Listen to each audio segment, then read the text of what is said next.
أعوذ بالله من الشيطان الرجيم. إن الله اشترى من المؤمنين أنفسهم وأموالهم بأن لهم الجنة يقاتلون في سبيل الله فيقتلون ويقتلون وعدا عليه حقا في التوراة والإنجيل والقرآن ومن أوفى بعهده من الله فاستبشروا ببيعكم الذي بايعتم به وذلك هو الفوز العظيم. التائبون العابدون الحامدون السائحون الراكعون الساجدون الآمرون بالمعروف والناهون عن المنكر والحافظون لحدود الله وبشر المؤمنين. ما كان للنبي والذين آمنوا أن يستغفروا للمشركين ولو كانوا أولي قربى من بعد ما تبين لهم أنهم أصحاب الجحيم. وما كان استغفار إبراهيم لأبيه إلا عن موعدة وعدها إياه فلما تبين له أنه عدو لله تبرأ منه إن إبراهيم لأواه حليم. وما كان الله ليضل قوما بعد إذ هداهم حتى يبين لهم ما يتقون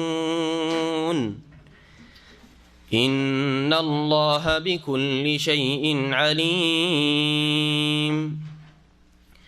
إن الله له ملك السماوات والأرض يحيي ويميت وما لكم من دون الله من ولي ولا نصير. السلام عليكم ورحمة الله وبركاته. بسم الله الرحمن الرحيم. الحمد لله رب العالمين والصلاة والسلام على سيد المرسلين نبينا محمد وعلى آله وصحبه أجمعين. أما بعد فأعوذ بالله من الشيطان الرجيم. إن الله اشترى من المؤمنين أنفسهم وأموالهم بأن لهم الجنة يقاتلون في سبيل الله فيقتلون ويقتلون وعدا عليه حقا في التوراة والإنجيل والقرآن ومن أوفى بعهده من الله فاستبشروا ببيعكم الذي بايعتم به وذلك هو الفوز العظيم. মহান আল্লাহর সমস্ত প্রশংসা যে আল্লাহ পাক রব্বুল আলামিন আমাদেরকে আমাদের প্রাণ দিয়েছেন, আমাদের ধন সম্পদ দিয়েছেন, সব কিছু আমাদের আল্লাহ পাক রব্বুল আলামিনের দান। যে আল্লাহ পাক রব্বুল আলামিন আমাদের জান প্রাণ ধন সম্পদকে ক্রয়ও করেছেন জান্নাতের বিনিময়ে, অর্থাৎ যারা জান্নাত নিতে ইচ্ছুক তারা আল্লাহ পাক রব্বুল আলামিনের এই জান্নাত খরিদ করার জন্য নিজের জানকে, প্রাণকে, নিজের ধন সম্পদকে যে কোনো সময় প্রয়োজন হলে কোরবানি করতে প্রস্তুত, তাদের জন্য জান্নাত রয়েছে। সালাত এবং সালাম নাজিল হোক নবী মুহাম্মদ রাসূলুল্লাহ সাল্লাল্লাহু আলাইহি সাল্লামের ওপর, যিনি তার সব কিছুকে কোরবানি করেছেন দ্বীন ইসলামের জন্য, আল্লাহ পাক রব্বুল আলামিনের সন্তুষ্টির জন্য। আমাদের তাফসীর সূরা তাওবার আয়াত নম্বর 111 থেকে হবে। যে আয়াতে এই বিষয়টি উল্লেখ করা হয়েছে যা উল্লেখ করলাম ভূমিকাতে, ইন্নাল্লাহ আশতারা মিনাল মুমিনিনা আনফুসাহুম ওয়া আমওয়ালাহুম বিআন্না লাহুমুল জান্নাহ, নিঃসন্দেহে মহান আল্লাহ রব্বুল আলামিন ক্রয় করে নিয়েছেন, কিনে নিয়েছেন মিনাল মুমিনিন, মুমিনদের কাছ থেকে, আনফুসাহুম তাদের প্রাণ, ও আমওয়ালাহুম তাদের ধন সম্পদ, বিআন্না লাহুমুল জান্নাহ এর বিনিময়ে যে তাদের জন্য জান্নাত রয়েছে, অর্থাৎ জান্নাতের বিনিময়ে আল্লাহ জান্নাত দেবেন। হ্যাঁ, আর আল্লাহ পাক রব্বুল আলামিন কিনে নিয়েছেন কি আমাদের কাছ থেকে? আমাদের প্রাণ এবং ধন সম্পদ। হ্যাঁ, জান মাল খরিদ করে নিয়েছেন। তাহলে খরিদকৃত বস্তু হচ্ছে আমাদের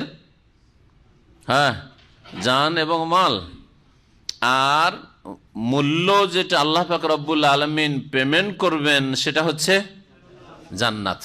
জি, সুতরাং যখন জান্নাতের বিনিময়ে জান্নাত দিয়ে আল্লাহ পাক মানুষের, মুমিনের জান প্রাণকে খরিদ করে নিয়েছেন, তাহলে কি করতে হবে? ইউকাতিলুনা ফি সাবিলিল্লাহ, সেই মুমিনরা আল্লাহ পাকের রাস্তায় সশস্ত্র লড়াই করবে।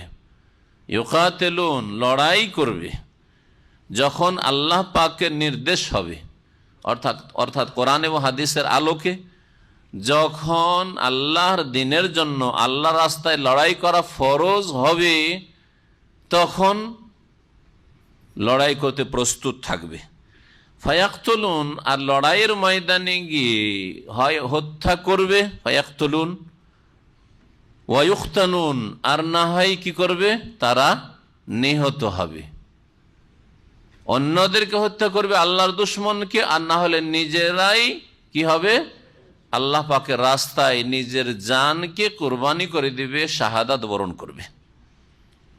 দুটোর একটা, কারণ লড়াইয়ে যাওয়ার উদ্দেশ্য হচ্ছে ইম্মাল কতল ও ইম্মা শাহাদা, হয় অন্যকে হত্যা করে পরাজিত করে বিজয়ী হয়ে আসবে, আর না হলে শাহাদাত বরণ করে ফিরে আল্লাহর কাছে চলে যাবে। তো আল্লাহ পাক এই কথা বলছেন, ফায়াকতুলুন, সুতরাং তারা হয় আল্লাহর দুশমনদেরকে হত্যা করবে আর তার মাধ্যমে তারা বিজয়ী হয়ে আসবে, ওয়ায়ুখতালুন, আর না হয় তারা নিজেরাই নিহত হবে আল্লাহর রাস্তায়, এবং আল্লাহ পাক তাদের শাহাদাত কবুল করবেন যদি আল্লাহর কালেমাকে উঁচা করা তাদের উদ্দেশ্য থাকে, তাদের সৎ নিয়ত থাকে, দুনিয়ার কোনো গরজ না থাকে। এজন্য আল্লাহ পাক কথা বলেন যে শহীদ হয়ে যাবে। তাহলে বোঝা গেল যে যারাই নিহত হয় তারাই শহীদ হয়ে যায়, এই কথা ভুল। হ্যাঁ, এমনকি আল্লাহর রাস্তায় নেমেও যে সকলে শহীদ হয়ে যায়, যদি এটাই হইতো তাহলে আল্লাহ বলতেন ফায়ুস্তাশহাদুন, শাহাদাত বরণ করতো। এটা বলতে অসুবিধা কি যে আল্লাহ পাককে ইউখতালুন কেন বললেন? নিহত হওয়া শুধু কেন বললেন? তাহলে আল্লাহর রাস্তায় বেরিয়েও সকলে শহীদের মর্যাদা পেতে পারে না, শহীদ হতে পারে না, যদি ত্রুটি থাকে শাহাদাত হাসিলে, শহীদ হওয়ায়। তাহলে যারা দুনিয়ার জন্য লড়াই করছে, হ্যাঁ, আর লড়াই করতে গিয়ে মারা যাচ্ছে, তাদেরকে শহীদ বলাটা কেমন হয় বলুন দেখি? তারা কি করে শহীদ হইতে পারে? দুনিয়ার যদি উদ্দেশ্য থাকে তাহলে কি করে শহীদ হইতে পারে? ওয়াদান আলাইহি, আর এর প্রতি অঙ্গীকার রয়েছে আল্লাহর পক্ষ থেকে। আল্লাহ পাক রব্বুল আলামিন ওয়াদা দিয়েছেন আলাইহি, এর ওপর, মানে জান্নাত দেবেন, হ্যাঁ, জান এবং মাল খরিদ করে নিয়ে। মুমিনের জান মাল আল্লাহ ক্রয় করে নিয়েছেন, আর এর বিনিময়ে হ্যাঁ যেটা মূল্য দেবেন সেটা হচ্ছে অত্যন্ত মূল্যবান জিনিস, সেটা হচ্ছে জান্নাত, যেটা হচ্ছে সমস্ত ঈমান এবং ভালো আমলের কি লক্ষ্য উদ্দেশ্য। ঈমান এবং যতগুলি ভালো কাজ করছেন আপনি, আর যত পাপের কাজ থেকে বাঁচছেন, এগুলির লক্ষ্য উদ্দেশ্য কি? আল্লাহ পাক বলছেন যে এই ওয়াদা, এই প্রতিশ্রুতি রয়েছে হাক্কান, চিরসত্য, ফিত তাওরাতে, আর এই প্রতিশ্রুতি করা হয়েছে, সত্য প্রতিশ্রুতি ওয়াদা করা হয়েছে, অঙ্গীকার করা হয়েছে শুধু কোরআনে কারিমে না। তাহলে বোঝা গেল যে জিহাদ ফি সাবিলিল্লাহ, আল্লাহর রাস্তায় বেরিয়ে আল্লাহর দুশমনদেরকে নির্মূল করা আর আল্লাহর কালেমাকে আল্লাহর জমিনে উঁচা করা, এটি কোরআনের কথা শুধু নয়, এটি তাওরাতের কথা। মুসা আলাইহিস সালামের উপর যা নাযিল হয়েছিল। ওয়াল ইনজিল, এবং ইনজিলের কথা, এই কথা ইনজিলে রয়েছে যা ঈসা আলাইহিস সালামের উপর নাজিল হয়েছিল। তার জিহাদ ফি সাবিলিল্লাহ ঈসা আলাইহিস সালামের ধর্মেও ছিল, আর জিহাদ ফি সাবিলিল্লাহ মুসা আলাইহিস সালামের নিয়ে আসা দিনেও তাওরাতেও ছিল। জি, সুতরাং এটি এমন নয় যেটার বিরুদ্ধে উঠে পড়ে লাগবে আর তার নাম দেবে সন্ত্রাস। জিহাদ সন্ত্রাস নয়। হ্যাঁ, সন্ত্রাস সন্ত্রাস, কিন্তু জিহাদ সন্ত্রাস নয়। জিহাদ হচ্ছে একটি শেষ চিকিৎসা। জি, রোগের চিকিৎসা এটি। আর এই রোগের চিকিৎসা তাওরাতেও ছিল, ইনজিলেও ছিল, কোরআনে কারিমেও আছে। যেমন আপনার রোগের চিকিৎসা প্রথম শুরু হয় সতর্ক হওয়া দিক থেকে। ওষুধ পানি খাবেন, একটু সতর্ক সাবধান থাকি, তাহলে ওষুধ খাওয়া লাগবে না, ঠিক কিনা? এরকম খানিকটা বেঁচে থাকি, বেঁচে থাকি। চর্বি ধরে যাচ্ছে শরীরে, তো একটু বেঁচে থাকি, এক্সারসাইজ করি, একটু কেয়ারফুলি চলাফেরা করা, খাওয়া দাওয়া সবকিছু ডায়েট কন্ট্রোল, জি হ্যাঁ, পথ্য ঠিক রাখা, এটা হচ্ছে প্রাথমিক। এর মাধ্যমে যদি সুস্থ থাকতে পারেন তাহলে কোনো ওষুধ বড়ির প্রয়োজন নেই। না, তাতে হচ্ছে না। তাহলে ওষুধ, কিছু ট্যাবলেট না হলে ক্যাপসুল না হলে আরে আপনার একটু বেশি হয়ে গেছে ইঞ্জেকশন দেন, না ইঞ্জেকশনও হইলো না। ট্যাবলেট আর ক্যাপসুল খেতে তো কষ্ট লাগে না, কিন্তু ইঞ্জেকশন একটু তো কষ্ট লাগে, ফোড়া হয়, তাই না? কষ্ট লাগে। ওতেও যদি না হয় তখন ডাক্তার কি বলে? এখন অপারেশনে যেতে হবে। চিকিৎসা, এটা চিকিৎসা। তো জিহাদ ফি সাবিলিল্লাহ চিকিৎসা, জিহাদ ফি সাবিলিল্লাহ সন্ত্রাস নয়। এটা ইহুদিদের পরিভাষা, ইহুদিদের টার্ম। যদি কেউ ইহুদিদের টার্ম মুসলিম হয়ে ব্যবহার করে তাহলে সে ইসলাম বুঝে না, অথবা মুসলিম নয়, সে মুনাফিক। জি, জিহাদ ফি সাবিলিল্লাহ সন্ত্রাস নয়। হ্যাঁ, সন্ত্রাস নিরীহ ব্যক্তিকে যদি কেউ হত্যা করে তাহলে সে হচ্ছে সন্ত্রাসী। সে মুসলিমকে হত্যা করুক আর অমুসলিমকে হত্যা করুক। হ্যাঁ, নবী করিম সাল্লাল্লাহু আলাইহি ওয়াসাল্লাম নিষেধ করেছেন, যাদের সাথে চুক্তি রয়েছে অমুসলিম তাদেরকে কেউ যদি হত্যা করে, অমুসলিম কিন্তু তাদের সাথে চুক্তি রয়েছে তোমরা শান্তির সাথে বসবাস করবে, আমাদেরকে খুন করার জন্য তোমরা পাঁয়তারা করবে না, আমরাও তোমাদের খুন করব না, আমরাও তোমাদের রক্তের পিপাসু না, তোমরা আমাদের রক্তের পিপাসু হবে না, চুক্তি রয়েছে। মান কাতালা মুআহাদান, তারপরেও কেউ যদি এইরকম চুক্তিতে আবদ্ধ অমুসলিমকে খুন করে দেয় তাহলে লাম ইয়ারাহ রায়াহাতাল জান্নাহ, সে জান্নাত পাওয়া তো দূরের কথা, জান্নাতের সুগন্ধি পর্যন্ত পাবে না। সহিহ বুখারীর হাদিস, কোরআনে কারীমের পরে স্থান। যদিও সে যুদ্ধ করতে সক্ষম, এমন নয় যে বৃদ্ধ, শিশু অথবা নারী, না। আর বৃদ্ধ, শিশু, নারী, তারপরে যারা বনে জঙ্গলে গিয়ে সাধু সন্ন্যাসী হয়ে গেছে, তাদের এই দুনিয়ার সাথে কোনো সম্পর্ক নেই, তারা অস্ত্র ধরার কথা কল্পনাও করে না বা পারবেও না, করবেও না, তারা তাদের উপাসনালয়ে একবার নির্জনতা অবলম্বন করছে। এই সমস্ত যাদের কথা বললাম এদেরকে হত্যা করা দিন ইসলামে হারাম করা হয়েছে। ভালো করে শুনুন, এ হচ্ছে ইসলামের জিহাদের আদব। ছেলে কাফের, ইসলামের বিরুদ্ধে লড়াই করছে, তার বিরুদ্ধে জিহাদ করে, কিন্তু তার বাপকে খুন করা হারাম, সে যদি বিরুদ্ধ হয়। তার মাকে খুন করা, তার বোনদেরকে খুন করা হারাম, তার ছেলে মেয়ে শিশুদেরকে খুন করা হারাম, যারা অস্ত্র ধারণ করার ক্ষমতা রাখে না। এবং তাদের ধর্মগুরু যারা বনে জঙ্গলে নির্জনতা অবলম্বন করেছে, তাদের এই দুনিয়ার সাথে কোনো সম্পর্ক নেই, যে ইসলামকে উৎখাত করো, মুসলিমকে সরাও, তাদেরকে খুন করা হারাম। এই হচ্ছে শরীয়তে জিহাদের আদব। এই প্রত্যেকটি কথা যা বললাম নবী করিম সাল্লাল্লাহু আলাইহি ওয়াসাল্লামের হাদিসে রয়েছে। এটা হচ্ছে ইসলাম। তো ইসলাম কোথায় এই সন্ত্রাস? ইসলাম মানে সন্ত্রাস, এটা ইহুদিদের টার্ম, ইহুদিদের পরিভাষা, যে জিহাদ যেন জিহাদের নামটি মুসলিম সমাজে না আসে। সুতরাং মুসলিম মুনাফিকগুলোকে বুঝিয়ে দাও যে জিহাদ মানে সন্ত্রাস। জিহাদ মানে সন্ত্রাস নয়, জিহাদ হচ্ছে শেষ চিকিৎসা। এটা জিহাদ মানে এই নয় যে ইসলাম ছাড়া বাঁচতে দেবো না, এটাও নয়। কারণ ইসলাম ছাড়া মুসলিম দেশেও জিজিয়া দিয়ে বাঁচা যায়, অমুসলিম দেশে চুক্তির সাথে থেকে বাঁচা যায়, যারা অমুসলিম দেশে আছে। মুসলিম দেশেও জিজিয়া দিয়ে যদি ইসলামী রাষ্ট্র হয় অথবা সরকার নিরাপত্তা দেয় তাহলে বাঁচা যায়। নিরাপত্তা নিয়ে দেখেন সৌদি আরবে অমুসলিমরা চাকরি করে না, পুরো নিরাপত্তা, তাদের জন্য আরো বেশি নিরাপত্তার ব্যবস্থা রয়েছে। আচ্ছা, তাহলে জিহাদ মানে যে ইসলাম ছাড়া বাঁচতে দেবো না, কারণ ইসলামের জন্য জবরদস্তি করাও হারাম। আল্লাহ পাক কোরআনে কারীমে বলেছেন লা ইকরাহা ফিদ্দিন, দিনের ক্ষেত্রে, ধর্মের ক্ষেত্রে জবরদস্তি করা নেই ইসলামে। লা ইকরাহা, কোনো জবরদস্তি নেই। জিহাদ সম্পর্কে সঠিক কথা বুঝতে হবে। জিহাদ সন্ত্রাসও নয়, আর জিহাদ করা মানে ধর্ম পরিবর্তন করার জন্য বাধ্য করাও নাই। স্বাধীনভাবে ছেড়ে দাও। অন্তর যদি মুসলিম না হয়, তার জবানে কাউকে মুসলিম বানিয়ে এক পয়সারও লাভ নেই, একটা নেকিও নেই। ভালো করে শুনে রাখেন, অন্তরে যদি ইসলাম না থাকে কারো, তো শুধু মুখে কালেমা পড়িয়ে একটাও নেকি নেই।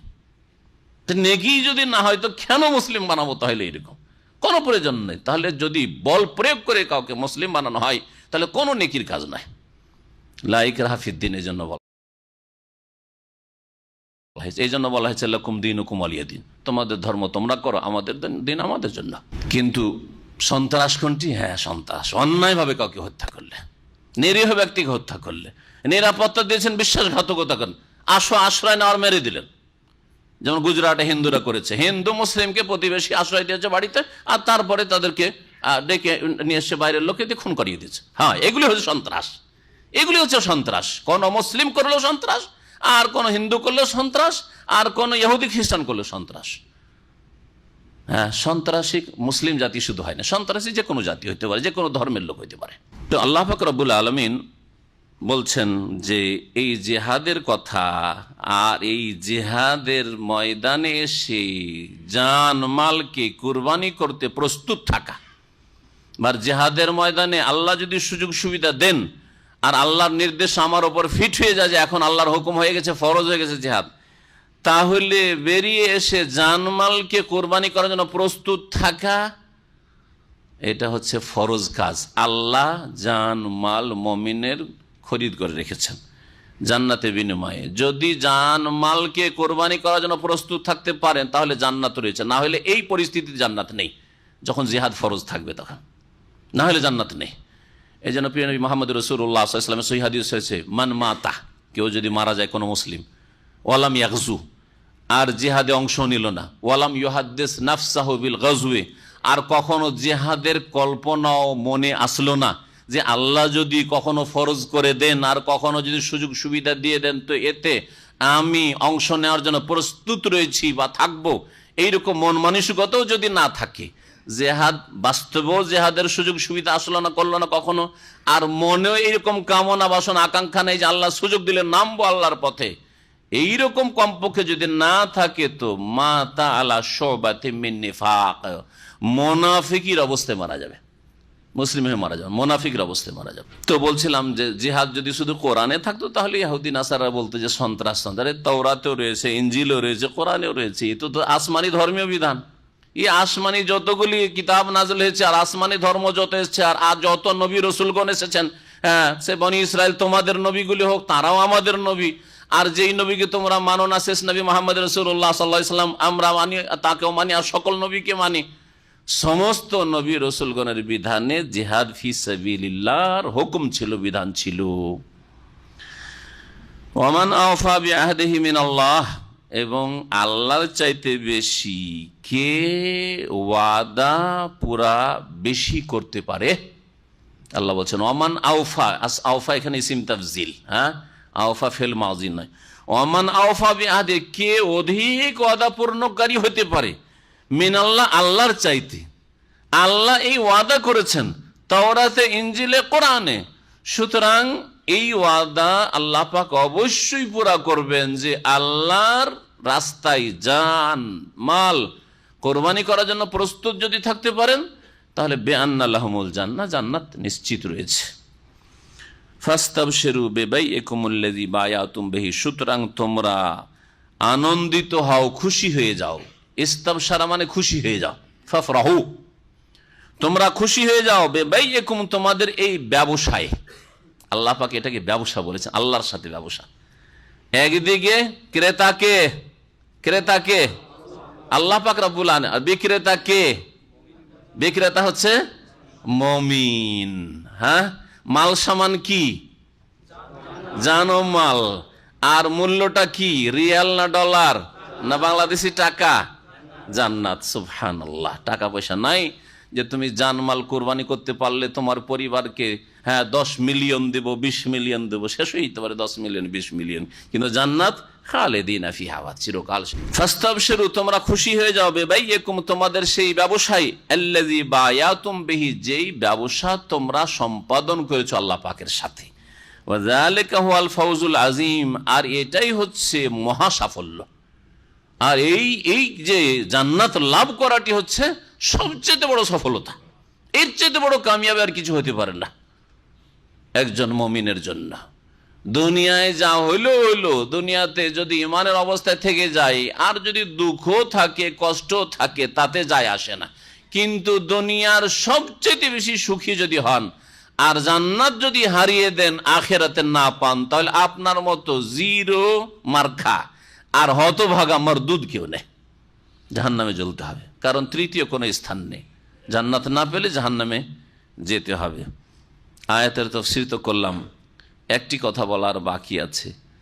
আল্লাহ রাব্বুল আলামিন, এক্ষুনি বললাম যে মাল সামানের কথা বললাম, মাল সামান হচ্ছে আপনার কি জানমাল, এটা আপনার জানমাল, তাই না? আর জান্নাতটা কার? জান্নাত আল্লাহর, যেটা যে যা দিয়ে আল্লাহ খরিদ করছেন সেটাও আল্লাহর, আর যেটা জিনিস খরিদ করছেন সেটা কার? এটা হচ্ছে, এটা চিন্তা করেননি। আপনার জানটা কার? আমার প্রাণটা কার? আল্লাহর। ইন্না লিল্লাহ, আমরা আল্লাহর, সব আল্লাহর, আল্লাহর দান। আচ্ছা, আপনার টাকা পয়সাগুলি কার? কার দান? আল্লাহর। তো আল্লাহর জিনিস আল্লাহ আবার খরিদ করছে, আপনার কিছুই না। তো শুধু আপনাকে আমানত দেওয়া হয়েছে, আপনার প্রাণটা, আপনাকে শরীরটা, সুস্থতা, আত্মা, শরীর, এটা আপনাকে, আপনার জানটা আমানত দেওয়া হয়েছে, আমানত আপনার কাছে রাখা আছে। এই জন্যই আপনি একটা আঙ্গুলও কেটে ফেলতে পারবেন না। আত্মহত্যা তো দূরের কথা, আত্মহত্যা করা তো কত বড় কাবিরা গুনাহ। একটা আঙ্গুল যদি বলেন যে আমার আঙ্গুল আমি রাখলাম না, জায়েজ? হারাম, হারাম। তা আপনার জিনিস হলে আমি রাখলাম না, অসুবিধা আছে নাকি? তা আপনার নয় জিনিসটা, তো আসলে তো আল্লাহর আমানত, আল্লাহ রেখেছে আপনার কাছে। আমানতের কি করতে হয়? সুরক্ষা করতে হয়, হেফাজত করতে হয়। আপনার কাছে যদি, ভাই আমার কাছে টাকা পয়সা রাখা একটু রিস্ক, তা আপনার আমার টাকাটা বা এই স্বর্ণ আছে, 5 ভরি স্বর্ণ আছে, আপনার কাছে রাখেন, দেশে যাওয়ার সময় নিন, অনেকে করে। তো এটা আমানতের হেফাজত করা ফরজ কিনা? অবহেলা করে যেখানে সেখানে রেখে দেবে, না হারিয়ে যাওয়ার আশঙ্কা থাকবে, তাহলে জায়েজ না। ওই রকমই আপনার মাথা থেকে পা পর্যন্ত এটা আল্লাহর দান, আল্লাহ আপনাকে আমানত দিয়েছে। আল্লাহর দানটাই আল্লাহ আবার খরিদ করছে। হ্যাঁ, আল্লাহ আপনার ধন সম্পদ আপনাকে দিয়েছেন, আবার ওইটাই খরিদ করছেন। তো আল্লাহর জিনিস আল্লাহ খরিদ করছে, আপনার কিছুই না, আমার কিছুই না, আসলে সব কিছুই আল্লাহর।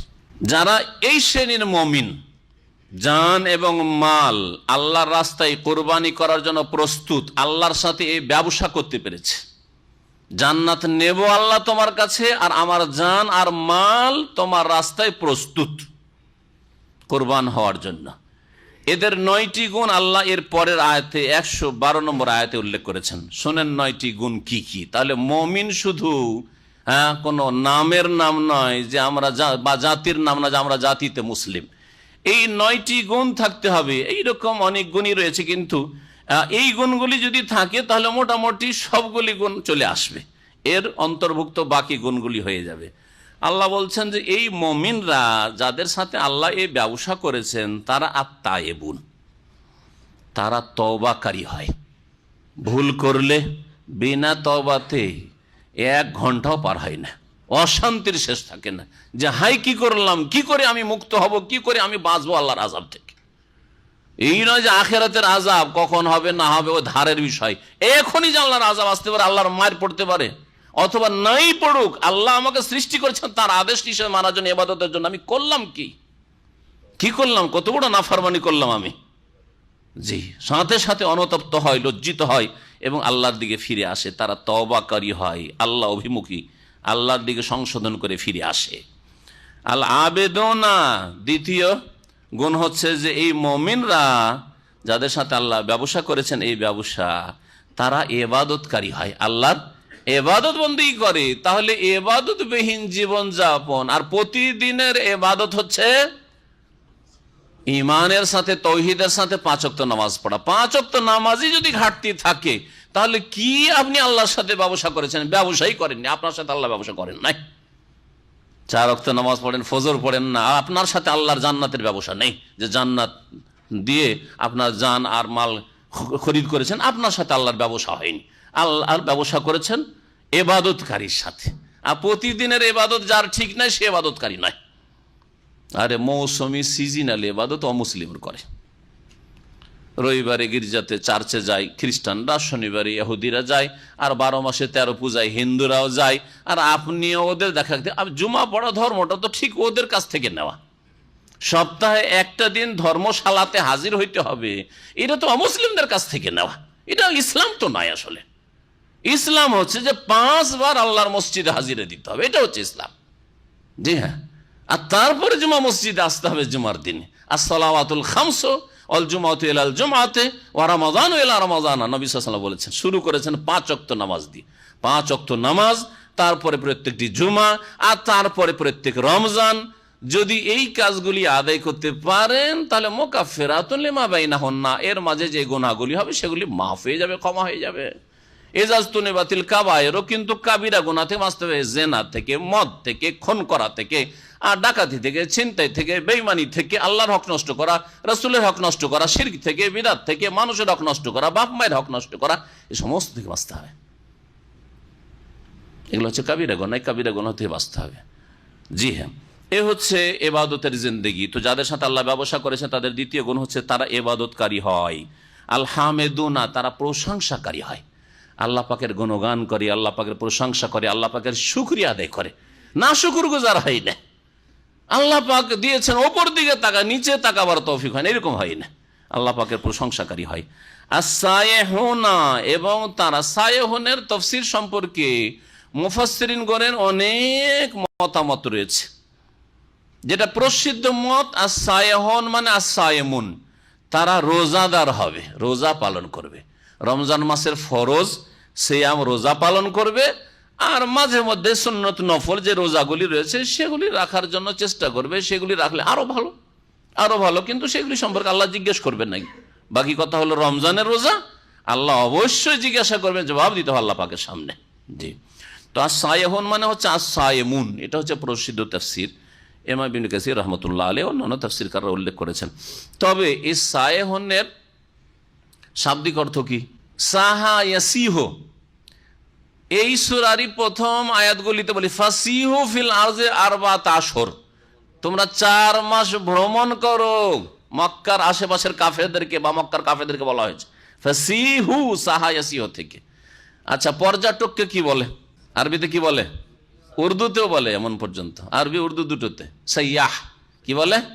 সাইয়াহ বলা হয়। জি, আর আপনি ওই ট্রাভেল এজেন্সিগুলিতে যাবেন, আর ইংলিশের সাথে আরবি দেখবেন লেখা আছে লিসিয়াহাতে ওয়াস সাফার, হ্যাঁ, পর্যটন। সিয়াহাতুন মানে পর্যটন, হ্যাঁ, ভ্রমণ করা, পর্যটন।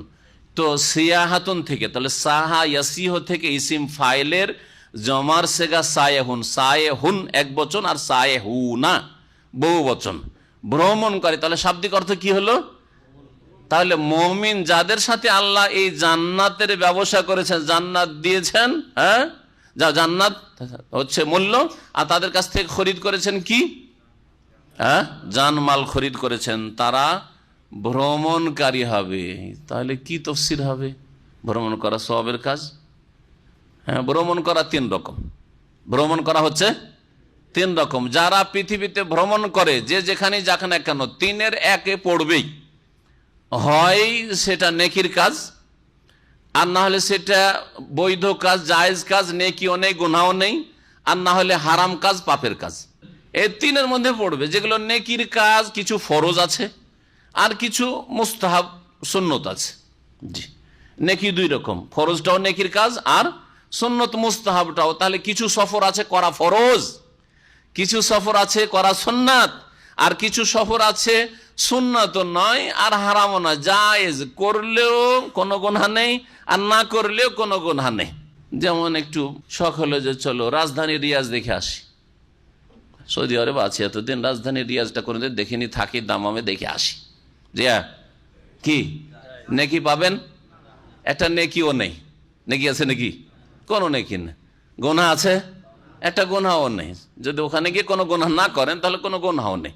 আর ওখানে গিয়ে কোনো নেকি যদি না করেন, নেকির উদ্দেশ্য ধরেন একটা দিনের একটা আলোচনা শোনার জন্য, তাহলে নেকি অন্য একটা কাজ অতি অ্যাড হওয়ার কারণে। কিন্তু এমনি শুধু যাবো আর ওখানে বড় বড় টাওয়ার আছে, এ আছে, সে আছে, একটু দেখবো, রাজধানী ক্যাপিটাল দেখবো, ইত্যাদি বিভিন্ন মিনিস্ট্রিগুলি আছে, আমাদের এমবেসি আছে, একটু দেখব, তাহলে জায়েজ বৈধ। যেমন সমুদ্র বিচ, রিয়াজ থেকে দামামে বা বাহরাইন ব্রিজ অনেকে দেখতে আসছে, নেকি হবে? এটা নেকিও নেই, গুনাহ হবে? গুনাহও নেই। হ্যাঁ, ওখানে গিয়ে আবার যদি গুনাহ করেন, হ্যাঁ, সব খোলামেলা মহিলারা আসছে আর শুধু ব্যাস দেখছেন আপনি, তাহলে অ্যাড হলো সে যেন গুনাহ অ্যাড হলো, গুনাহ অ্যাড হলে গুনাহ, নেকি অ্যাড হলে নেকি। তাহলে সফর, বৈধ সফর বললাম, এরকম বৈধ সফর আছে। হারাম সফর, এখান থেকে বাহরাইন গেলেন, হোটেলে থাকবেন কি জন্য? মদ খাওয়ার জন্য। থাইল্যান্ডে যাওয়ার জন্য, একটু জেনা ব্যভিচারের জন্য, হ্যাঁ, ইত্যাদি। ইউরোপ, আমেরিকা, পশ্চিমা দেশে কি জন্য? আর এইখানে হাত পা বাঁধা। সৌদি আরব, যারা অন্য দেশে থাকে সৌদি আরব বলে জেলখানা বলে। আশ্চর্য হয়ে যাবেন আপনি, যারা সৌদি বাইরে থাকে, হ্যাঁ, অন্য দেশে, তারা সৌদি আরব প্রবাসীদেরকে বলছে তোরা তো জেলখানাতে আছিস। আরো মজার কথা শুনবেন, যারা আমাদের যুগে রিয়াজের ইউনিভার্সিটিতে পড়তো, মদিনা ইউনিভার্সিটিতে গিয়ে যখন ওই সাদ্দামের যুদ্ধ হয়, তখন আশ্রয় নিয়ে বেশ কিছুদিন কিছু ভাইয়েরা আমাদের পরিচিত ছিল, তোরা বলতো সুবহানাল্লাহ, আপনার ইসলামিক ইউনিভার্সিটি মদিনার আপনার ক্যাম্পাসে তো জেলখানায় আছেন। আমি কেন? বলছি এখানে নামাজে যদি একটা ওয়াক্ত নামাজ পড়তে না যাই, তাহলে ওই সুপারভাইজার, প্রত্যেক বিল্ডিং এ মুশরেফ সুপারভাইজার আছে, আসবে, হাজিরা আছে, প্রত্যেক বিল্ডিং এর কোন হোস্টেল রুম নাম্বার এততে কোন স্টুডেন্ট থাকে, কে থাকে, এই ফজরে যায়নি, বিশেষ করে ফজর আর আসরে মাঝে মাঝে হাজিরা হয়ে যেত। রিয়াজে কিং সৌদ ইউনিভার্সিটির ছেলেরা আমাদের সাথে তিনজন, বিশেষ করে আমাদের গেস্ট হয়েছিল, বলছে জীবনে আমাদের এগুলো নাই। ওদের কাছে আবার বেড়াতে এসছি রিয়াজে, ওই সময় এসে দেখি যে আসরের নামাজের পরে খেলা শুরু করেছে, ফুটবল খেলছে, মাগরিব হয়ে গেল, আমরা নামাজ পড়লাম, কিছু ছেলে খেলতেই আছে, হ্যাঁ, খেলতে আছে। তো ওরা কি জেলখানা লাগবে না মদিনা ইউনিভার্সিটি? ওখানে যখন আজান হইলো, তা খেলা বন্ধ হয়ে গেল। খেলা ওখানেও খেলার ফিল্ড আছে, কিন্তু খেলা বন্ধ হয়ে গেল। নামাজের সময় বাধ্যতামূলক আসতে হবে, কারণ সবাই তো আর সোজা হয়ে নামাজ পড়বেন না। কিছু আছে এসছে দুনিয়ার গরজে, ফ্রিতে স্কলারশিপ পেয়েছি, পড়ে আসি, কিন্তু নামাজ পড়বে না যদি ওদের ওপর এরকম চাপ না থাকে। তাহলে তো এখানে তরবিয়তের জায়গায়, এটা হচ্ছে ট্রেনিং এর স্থান, এখানে ট্রেনিং নেওয়ার জন্য এসছে। এখান থেকে যদি নামাজি আর দিনদার না হয়ে যেতে পারে, তাহলে কি করা হবে? তাহলে এখানে একটা ওই রকমের ব্যবস্থা আছে, আলহামদুলিল্লাহ, ইসলামিক পরিবেশ আছে। তো ওইটা জেলখানা লাগে ওদেরকে। আমি আশেপাশের দেশগুলিতে ভাইদের কাছ থেকে খবর পাচ্ছি যে বাহরাইনে অথবা দুবাইয়ে যারা থাকে, আর তারা জানেন, আপনারা তো 2 বছর যদি হয় পরিবার ছেড়ে তো পেরেশান হয়ে যান, 1 বছরে যেতে পারলে কত না ভালো, কিন্তু ওখানে 5 বছর বিয়ে করে এসছে, 5 বছর হয়েছে, অনেকে যেতেই চায় না, বাড়ি যেতেই চায় না। আর এই বিবির দিকে টান কোথায়? রহস্য কোথায় তাহলে? আর তারপরে আমাদের অনেক দিনই ভাইরা আছে, বলে যে ওরা নাকি বলে যে সৌদি আরবে তোমরা তো জেলখানাতে আছো। তাহলে যদি এখানে এইরকম হয়, তাহলে যারা ইউরোপ আমেরিকাতে থাকে তারা সৌদি আরব আসলে তো জেলখানাই মনে করবে, আরো বড় জেলখানা মনে করবে। কিন্তু এখানে একটা ইসলামিক পরিবেশ আছে। আপনি নিজেই চিন্তা করেন যে আপনি রমজান মাসটা দেশে কাটিয়ে আসেন, আর একটা রমজান এখানে কাটায়েন, আপনার ঈমান আমলে কত তারতম্য, কত পার্থক্য, অনেক পার্থক্য দেখবেন। ভ্রমণ করা, তো আল্লাহ পাক ভ্রমণকারীদের প্রশংসা করেছেন, যারা নেকির কাজে ভ্রমণ করে। নেকির কাজে ভ্রমণ করা হচ্ছে, তাহলে ভ্রমণ করা, এখানে আর রোজাদারে তফসির করলাম না, দ্বিতীয় তফসির। আর এই তফসিরটা সবচেয়ে ভালো, ব্যাপক। এই তফসিরটা হচ্ছে ব্যাপক, অনেক কিছুকে শামিল, অনেক লোককে শামিল। সবচাইতে বড় ফরজ কাজ যে জন্য ভ্রমণ করবেন, সেটা হচ্ছে, আপনারা হজ বললেন, আল্লাহ আগে হজ করতে বলেছেন, আগে কি করতে বলেছেন? কোরআনে কি বলেছেন? আগে আল্লাহ প্রথম আয়াত কি নাযিল হয়েছে? ইকরা, পড়ার জন্য। আপনার গ্রামে কোনো ভালো মাদ্রাসা নেই, ইসলামিক প্রতিষ্ঠান নেই, গ্রাম থেকে 300 কিলোমিটার দূরে ঢাকায় বড় একটা মাদ্রাসা, ইসলামিক প্রতিষ্ঠান আছে, ভ্রমণ করতে হবে না? হবে না? এই ভ্রমণ করা ফরজ কি না? হয় ফরজে কিফায়া না ফরজে আইন, কখনো ফরজে কিফায়া আইন, আর কখনো, আর সাধারণ অবস্থায় যে কোনো মুসলিমের জন্য ফরজে কিফায়া। তো কথা হচ্ছে যে এই সায়হন, যারা ভ্রমণ করে আল্লাহর দ্বীন শিখার জন্য, তাহলে দূর দূরান্ত থেকে যারা দ্বীন শিখার জন্য আসে, জি, দেশ বিদেশ থেকে দ্বীন শিখার, একই দেশে এক এলাকা থেকে আর এক এলাকা দ্বীন শিখার জন্য যাচ্ছে, অথবা এক দেশ থেকে সৌদি আরবে ইসলাম শিখার জন্য যারা আসছে, ইসলাম আল্লাহর দ্বীন শিখার জন্য, হয় ইসলামের আকিদা, ইবাদত বন্দেগী, আখলাক, চরিত্র, হালাল হারাম, কোরআন এবং হাদিস শেখার জন্য যারা আসছে, এদেরকে বোঝানো হয়েছে 1 নম্বরে। 2 নম্বরে এতে শামিল হ্যাঁ, অন্যান্য কিছু ফরজ আছে যেগুলি আদায় করার জন্য ভ্রমণ করতে হয়, যেমন হজের সফর ফরজ।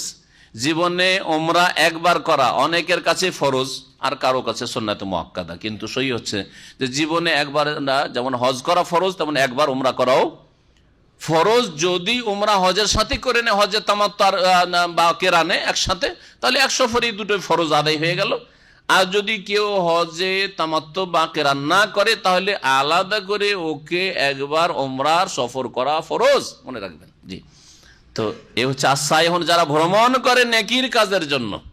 আল্লাহ পাক তাদের প্রশংসা করেছেন এবং তাদের সাথে আল্লাহ এই ব্যবসা করেছেন। আর কি ভ্রমণ হইতে পারে? জেহাদের জন্য ভ্রমণ, যখন জেহাদের ফরজ হবে। হ্যাঁ, মুসলিম শাসক জেহাদের হুকুম দেবে, কার শাসকের নেতৃত্বে জেহাদ হবে। বাপ মায়ের সাথে দেখা সাক্ষাতের জন্য। আরে সৌদি আরবে ইচ্ছা করলে আপনি এখানে থেকে, তার পরিবারও হয়তো এখানে আছে, কিন্তু মাঝে মাঝে আপনি দেশে যাচ্ছেন কি জন্য? হয়তো ফ্যামিলি নিয়ে এখানে আছেন, তারপরেও যাচ্ছেন না কি জন্য? বাপ মায়ের খোঁজ খবর নেওয়ার জন্য, হ্যাঁ, ওদের সাথে কিছুদিন সময় দেওয়ার জন্য। তারপরে ভাই বোনেরা আছে, আত্মীয় স্বজন আছে, তাদের সাথে সময় দেওয়ার জন্য। এই যে ভ্রমণটা করলেন আপনি, ট্যুর করলেন, এটা নেকির নয়? এদের প্রশংসা করেছেন এরা। আর এইরকমই আর একটা আছে যেটা বলা হয়নি, গুরুত্বপূর্ণ।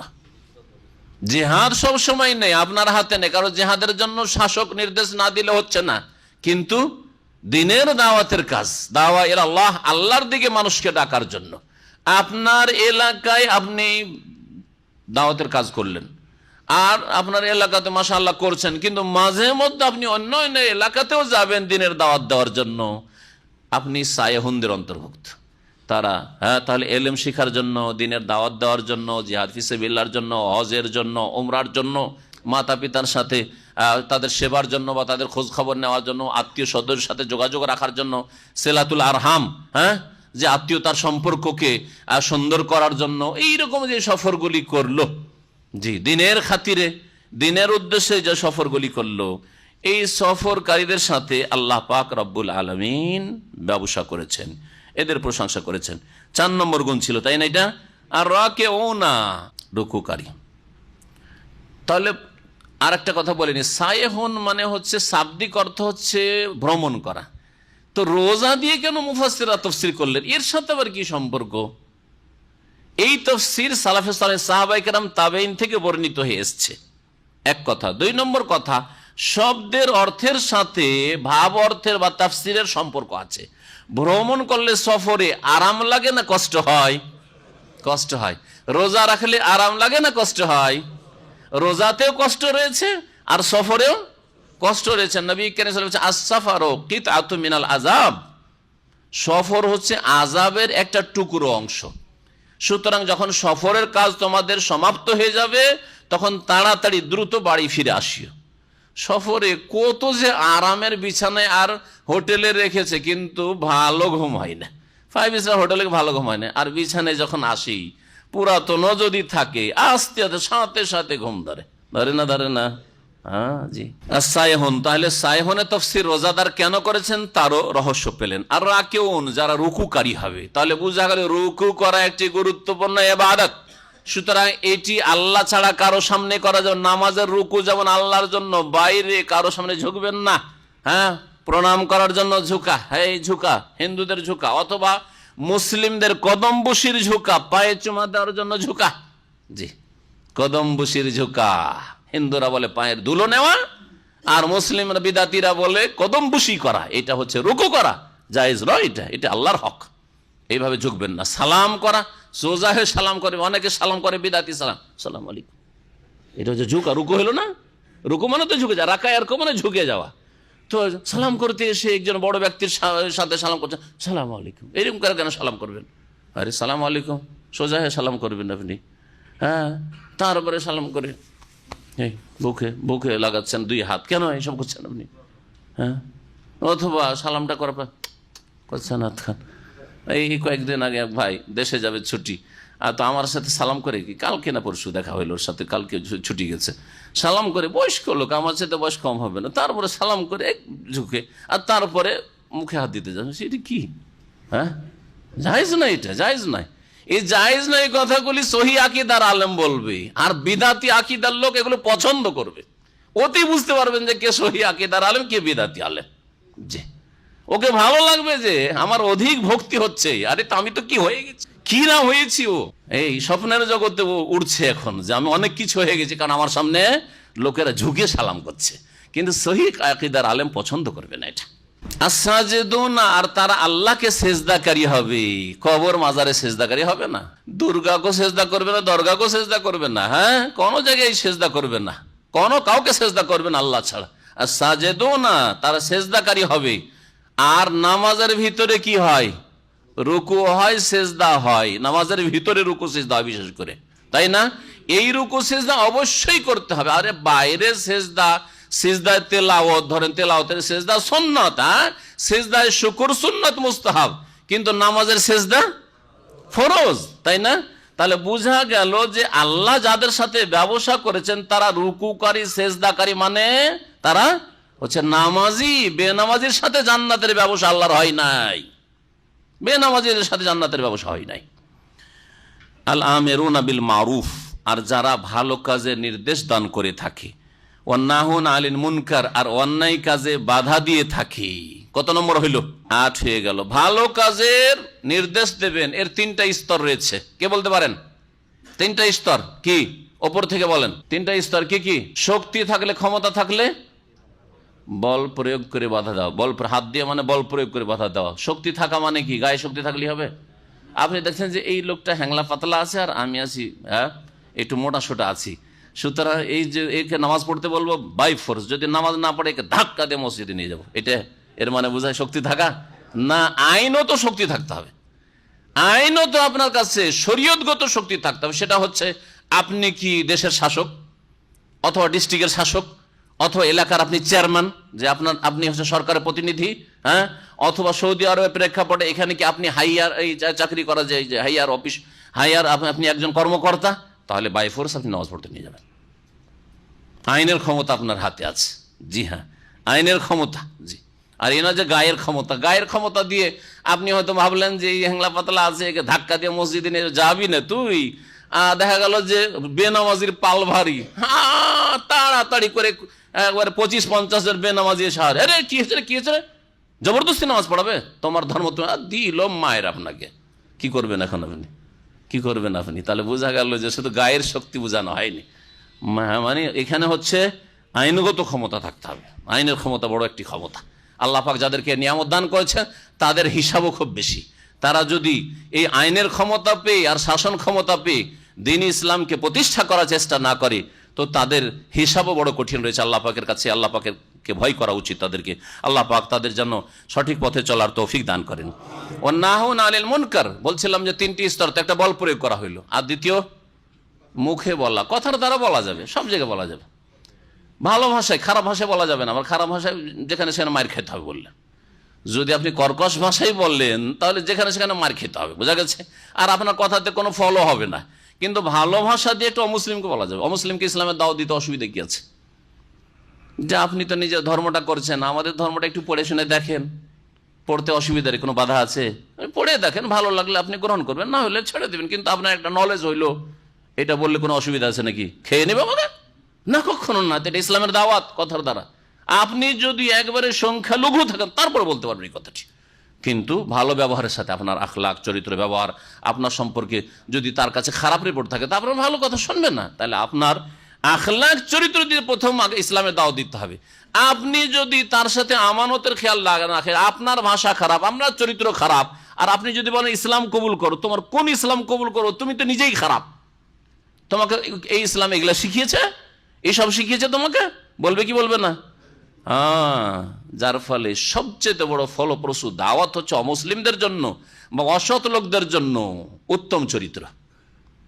আপনার আচরণ, উত্তম আচরণ, ভালো আচরণ করেন, সাইলেন্ট দাওয়াত, আপনার নীরবতার দাওয়াত। চুপচাপ আপনি ভালো ব্যবহার, চরিত্র দেখাচ্ছেন, আকৃষ্ট হবে যে এই লোকটি আমার হাজার হাজার টাকা যেখানে সেখানে পড়ে থাকছে, কোনোদিন একটা রিয়েল নেই না, কিন্তু আমার জাতি হিন্দু আমার রুমে ছিল, যখন তখন চুরি করত। বলেন ভালো একটা প্রভাব পড়বে না একজন মুসলিমের ওপর? অবশ্যই পড়বে। আমার জাতি হিন্দু বা খ্রিস্টান আমার মা বোনকে দেখলে খারাপ নজরে তাকায়, কিন্তু এই মুসলিম যখন আমার মা বোনকে দেখে তখন চোখটা নিচে করে নেয়, অথবা সিঁড়িতে এক সাইডে দাঁড়িয়ে যায় প্রতিবেশী। এদের ব্যবহার এত ভালো, তো এদেরকে কে শিখাইলো? এটা আল্লাহ শিখিয়েছে এদেরকে, আল্লাহর দিন এদেরকে শিখিয়েছে, গড়ে তুলেছে মানুষের মতো মানুষ। তা এই হচ্ছে ব্যবহার। এর দ্বারা ইসলাম প্রচার হয়েছে ভারত উপমহাদেশে, অথবা যেখানে ইসলাম গেছে, ইন্দোনেশিয়া, মালয়েশিয়ায় যেখানে ইসলাম গেছে, যেখানে মুসলিম মেজরিটি হয়েছে, তো সেখানেই জানবেন যে ইসলাম আখলাক চরিত্রের মাধ্যমে প্রচার প্রসার লাভ করেছে, বল প্রয়োগ করে নয়। বল প্রয়োগ করে ইসলাম যদি প্রচার করা হইতো তাহলে 800 বছরে মুসলিম শাসকরা অনেক কিছুই করে নিতে পারত। ভারতে কিছুই করেননি তারা, তখনও সংখ্যালঘু ছিলেন তারা, আর এখনও সংখ্যালঘু, শতকরা 15 থেকে 20টা মাত্র মুসলিম, তাই না? তো আখলাক চরিত্র বড় জিনিস, একজন মুসলিমকে চরিত্রবান হইতে হবে, এটি তার সবচেয়ে বড় অমুসলিমদের জন্য বা অসৎ লোকদের জন্য দাওয়াত। আর যদি কথাও না বলতে পারেন, এই কথা বললে তো এখানে বাস করা ছুটিয়ে দেবো, বাস করতে দেবো না তোকে, এখান থেকে তাড়িয়ে দেবো, জান থেকে মেরে দেবে, মুখ খুলতে পারছে না, তখন কি করবেন? অন্তর থেকে ঘৃণা করে প্রতিবাদ করবেন। অন্তর থেকে ঘৃণা করে প্রতিবাদ করা মানে তাদের উৎসবগুলিতে তাদেরকে অভিনন্দন দেওয়া, 25শে ডিসেম্বর ক্রিসমাস, তাতে তাদের সাথে অংশ নেওয়া না, তাদের সাথে অংশ নেবেন না। এই নববর্ষ পালন করা, 31st পালন করা, 31শে ডিসেম্বর, আর তারপরে সেই রাতে দুনিয়ার মধ্যে সবচেয়ে বেশি পাপ, জেনা, ব্যভিচার, বেহায়াপনা, আর সবচেয়ে বেশি মদ পান করা হয়, আর তাতে তাদের আনন্দ উৎসবে শরীক হওয়া না, হারাম মুসলিমের জন্য না। অন্তর থেকে ঘৃণা করেন, তার মানে তোমাদের ধর্ম আলাদা, আমার ধর্ম আলাদা, সুতরাং তোমাদের এই সব উৎসবে আমি নেই। আমাদের উৎসব রাসূলুল্লাহ সাল্লাল্লাহু আলাইহি ওয়াসাল্লাম দিয়েছেন আল্লাহর তরফ থেকে, ঈদুল ফিতর আর ঈদুল আজহা, তৃতীয় কোনো উৎসব আমাদের কাছে নেই, কোনো উৎসব নেই। সুতরাং তোমাদের এই 25 ডিসেম্বরে আমি না, আমি তোমাদের 31স্টেও না, আর তোমাদের নববর্ষেও না, ইংরেজি নববর্ষেও আমি নেই, আর তোমাদের এই বৈশাখী কি বলে ওটাকে, এদের বৈশাখী মেলাতেও নেই, আর এই বাংলা নববর্ষেও আমি নেই, আর তোমাদের ওই ইলিশ আর পন্তা ভাতেও নেই, সব গুমরাহিতেও নেই। অন্তর থেকে কমপক্ষে প্রতিবাদ করতে হবে। মুখে যদি না বলতে পারেন, কমপক্ষে অন্তর থেকে প্রতিবাদ করা মানে তাদের সাথে কোন রকমের আপনার অংশ না থাকে, আর্থিক অংশ না থাকে, অভিনন্দনের, আর তাদেরকে ওয়েলকাম করা, আর তাদের এই সব বাতিল উৎসবের ওপর খুশি প্রকাশ করা, তার মানে তাদের সমর্থন করা। আপনি তাদের সাপোর্টার, তাহলে আপনি আল্লাহর কাছে জবাব দিতে হবে যে আপনি তাদের সমর্থন করেছেন, বাতিলের, কুফরির সমর্থন করেছেন তাদের। আল্লাহ পাক যেন বুঝার তৌফিক দান করেন। সুতরাং মুসলিমদেরকে জীবনের প্রতিটি ক্ষেত্রে নবী করিম সাল্লাল্লাহু আলাইহি সাল্লাম কাফেরদের ধর্মীয় আচার অনুষ্ঠানের বিরোধিতা করার নির্দেশ দিয়েছেন। তাদের কোন অনুষ্ঠানে সামান্যতম কোনো অংশ নেওয়া জায়েজ নাই। অন্তর থেকে ঘৃণা করার সর্বনিম্ন স্তর হচ্ছে যে তাদের এইসব উৎসবকে বর্জন করবেন। তাদের উৎসবের খাদ্য পানি আর কিছু যদি দেয় তাহলে সেটা অন্য কাউকে দিয়ে দিবেন, যদি নিতে বাধ্য হন। তাহলে প্রথম কথা আসল হচ্ছে নেবেন না। আসল হচ্ছে যে আপনি বলবেন যে ভাই এটা আমার জন্য জায়েজ নয়, আমার নেওয়া চলবে না। এটা যেখানে আপনি দেখছেন যে এই কথা বললে আমার কোনো অসুবিধা, জানমালের কোনো অসুবিধা নেই, তাহলে আপনি এটাই বলবেন। যদি এটা বলতে না পারেন, জানমালের আমার ক্ষয়ক্ষতি আছে, আমার পরিবারের ক্ষয়ক্ষতি আছে, আমাকে এখান থেকে উৎখাত করে দিবে, তাহলে আপনি নিয়ে অন্য যারা দুর্গত অভাবী তাদেরকে মুক্ত হওয়ার জন্য দিয়ে দেন, অথবা নষ্ট করে দেন, কিন্তু আপনার জন্য এইসব ব্যবহার করা আর ওই সব আপনার কি করা, খাওয়া জায়েজ নয়। আল্লাহ পাক যেন বুঝার তৌফিক দান করেন। তাহলে ভালো কাজে নির্দেশ দেবে যারা আল্লাহর সাথে জান্নাতের ব্যবসা করেছে, ওয়ান্নাহুনা আনিল মুনকার, আর অন্যায় কাজে বাধা দেবে, ওয়াল হাফিজুনা লিহুদুদিল্লাহ, এবং আল্লাহ পাকের সীমারেখা, আল্লাহ পাকের যে নির্ধারিত সীমারেখা রয়েছে তার সুরক্ষা করবে, হেফাজত করবে। আল্লাহ পাকের সীমানা এর আগে বুঝিয়েছি। আল্লাহ পাকের সীমানা, টেবিলটা আল্লাহ পাকের সীমানা। টেবিলের নিচে যদি আপনি নেমে যান, আছাড় খেয়ে পড়বেন না? টেবিলের নিচে হচ্ছে হারাম জিনিসগুলো, ওইদিকে, আর এখানে হালাল।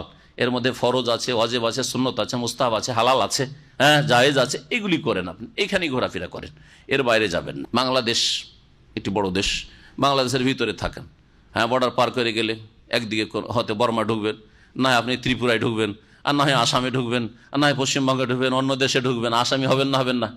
মানুষের তৈরি করা বর্ডারে যদি আপনি অপরাধী হয়ে যান, অথচ মানুষের তৈরি করা বর্ডার এগুলো, ঠিক না? মানুষের তৈরি করা বর্ডারে যদি তাদের পানিশমেন্ট দেওয়ার অধিকার থাকে, তো আল্লাহ পাক রব্বুল আলামিন যিনি আপনার সৃষ্টিকর্তা, তার যে সীমানা রয়েছে, সীমানা ক্রস করে যাবেন, শাস্তি দেওয়ার অধিকার নেই? অবশ্যই, অবশ্যই। আল্লাহর জমিনে, আল্লাহর খেয়ে, আল্লাহ পাকের নিয়ামত নিয়ে, আল্লাহ পাকের জান, আল্লাহ পাকের শ্বাস প্রশ্বাস, আল্লাহ পাকের দেওয়া রূপ, সবকিছু আল্লাহর। আর আপনি আল্লাহ পাকের সীমানা পার করে যাবেন, আল্লাহ পাক আপনাকে শাস্তি দেবেন না? অবশ্যই শাস্তি পাবেন আপনি। 9টি গুণ হয়ে গেল না? ওয়াবাশশিরিল মুমিনিন, এরাই হচ্ছে সত্যিকার মুমিন। হে নবী, এই সব মুমিনদেরকে সুসংবাদ দিয়ে দাও জান্নাতের, যে তোমাদের জন্য জান্নাত রয়েছে। মা কানা লিন নবী ওয়াল্লাযীনা আমানু আন ইস্তাগফিরু লিল মুশরিকিনা ওয়ালাউ কানু উলি কুরবা মিন বাদি মা তাবায়্যানা লাহুম আন্নাহুম আসহাবুল জাহিম। এই আয়াতের শানে নজুল রয়েছে। শানে নজুল শুনেন এই আয়াত। নবী করিম সাল্লাল্লাহু আলাইহি সাল্লামের চাচা একজন ছিলেন আবু তালেব, জানেন না? আবু তালেব নবী সাল্লাল্লাহু আলাইহি ওয়াসাল্লাম হিতাকাঙ্ক্ষী ছিলেন না কট্টর দুশমন ছিলেন? হিতাকাঙ্ক্ষী, পার্থিব দিক থেকে হিতাকাঙ্ক্ষী ছিলেন। দ্বীন ইসলাম কবুল করেছিলেন না করেন নাই?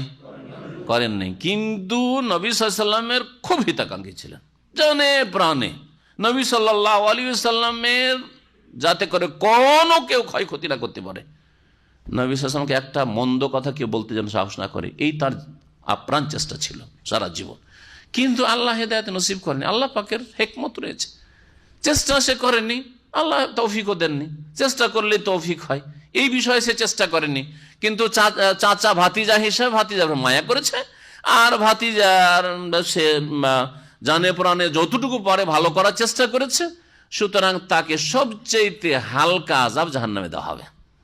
পায়ে একটা স্যান্ডেল দেওয়া হবে জাহান্নামের আগুনের, পায়ের তলাতে আগুন থাকবে। ওয়াল্লাহু নালানি হাদিসে রয়েছে, দুটো স্যান্ডেল থাকবে, পায়ের তলাতে স্যান্ডেল থাকে, ওপরে জুতার মতো ঢাকা নেই, নাল মানে স্যান্ডেল। হ্যাঁ, আর ওই দুটো আগুনের স্যান্ডেল যে তাকে পরিয়ে দেওয়া হবে, আর তার গায়ে এগুলো তো আগুন নেই, এগুলো আগুনে ঢাকা নয়। অন্যরা তো জাহান্নামে পুরোটাই ডুবে জ্বলবে, কিন্তু একে পায়ের তলায় শুধু ওই জাহান্নামের আগুনের দুটো স্যান্ডেল দেওয়া হবে। ইয়াগলি মিনহুমা দেমাগুহু, যেই দুটো স্যান্ডেলের কারণে তার যে দেমাগে মগজ রয়েছে, মগজ টকবক করে ফুটবে। হাঁড়িতে যেমন ভাত ফুটে, যেমন ডাল ফুটে, হ্যাঁ, ওই রকম ফুটা ফুটবে। সুবহানাল্লাহ, এ হচ্ছে জাহান্নামের আযাব, সবচেয়ে হালকা আযাব হচ্ছে। জি, এই আবু তালেব যতদিন বেঁচে ছিলেন ততদিন নবী করিম সাল্লাল্লাহু আলাইহি সাল্লামের গায়ে কেউ হাত দিতে পারেনি, কেউ গায়ে হাত দিতে পারেনি। মক্কার কাফির উটের ভুঁড়ি চাপিয়ে দেওয়া হোক, আর নবী সাল্লাল্লাহু আলাইহি সাল্লামের গলাতে গামছা দিয়ে টিপে ধরা বা গলা টিপে ধরা হোক, এরকম কাজগুলি যেগুলি করেছে সব আবু তালেব ইন্তেকালের পরে। আবু তালেব বেঁচে থাকতে গায়ে হাত দেওয়ার কেউ সাহস করেনি। নবী সাল্লাল্লাহু আলাইহি সাল্লামের সাহাবায়ে কেরাম জুলুম অত্যাচার করেছে, আবু জাহাল বা অন্যান্য কাফের রাউত বা সাইবা রাবিয়ারা, কিন্তু নবীর পাশে আসার সাহস করেন না। রে, ওর চাচা মুরব্বী বেঁচে আছে, রিয়াকশন হইতে পারে, একটা রিয়াকশনের ভয়, আর একটা যে তার একটা মর্যাদাও ছিল যে আব্দুল মুত্তালিবের সম্ভ্রান্ত একটা ছেলে আবু তালেব। তো যার ফলে নবী সাল্লাল্লাহু আলাইহি সাল্লামের গায়ে হাত দেয়নি তারা। ইসলাম কবুল করলো না। তার ইসলাম না কবুল করার শেষ জামানার একটা ঘটনা হাদিসে শোনাই। হাদিস বুখারী মুসলিমে রয়েছে, মুসনাদ আহমদে রয়েছে।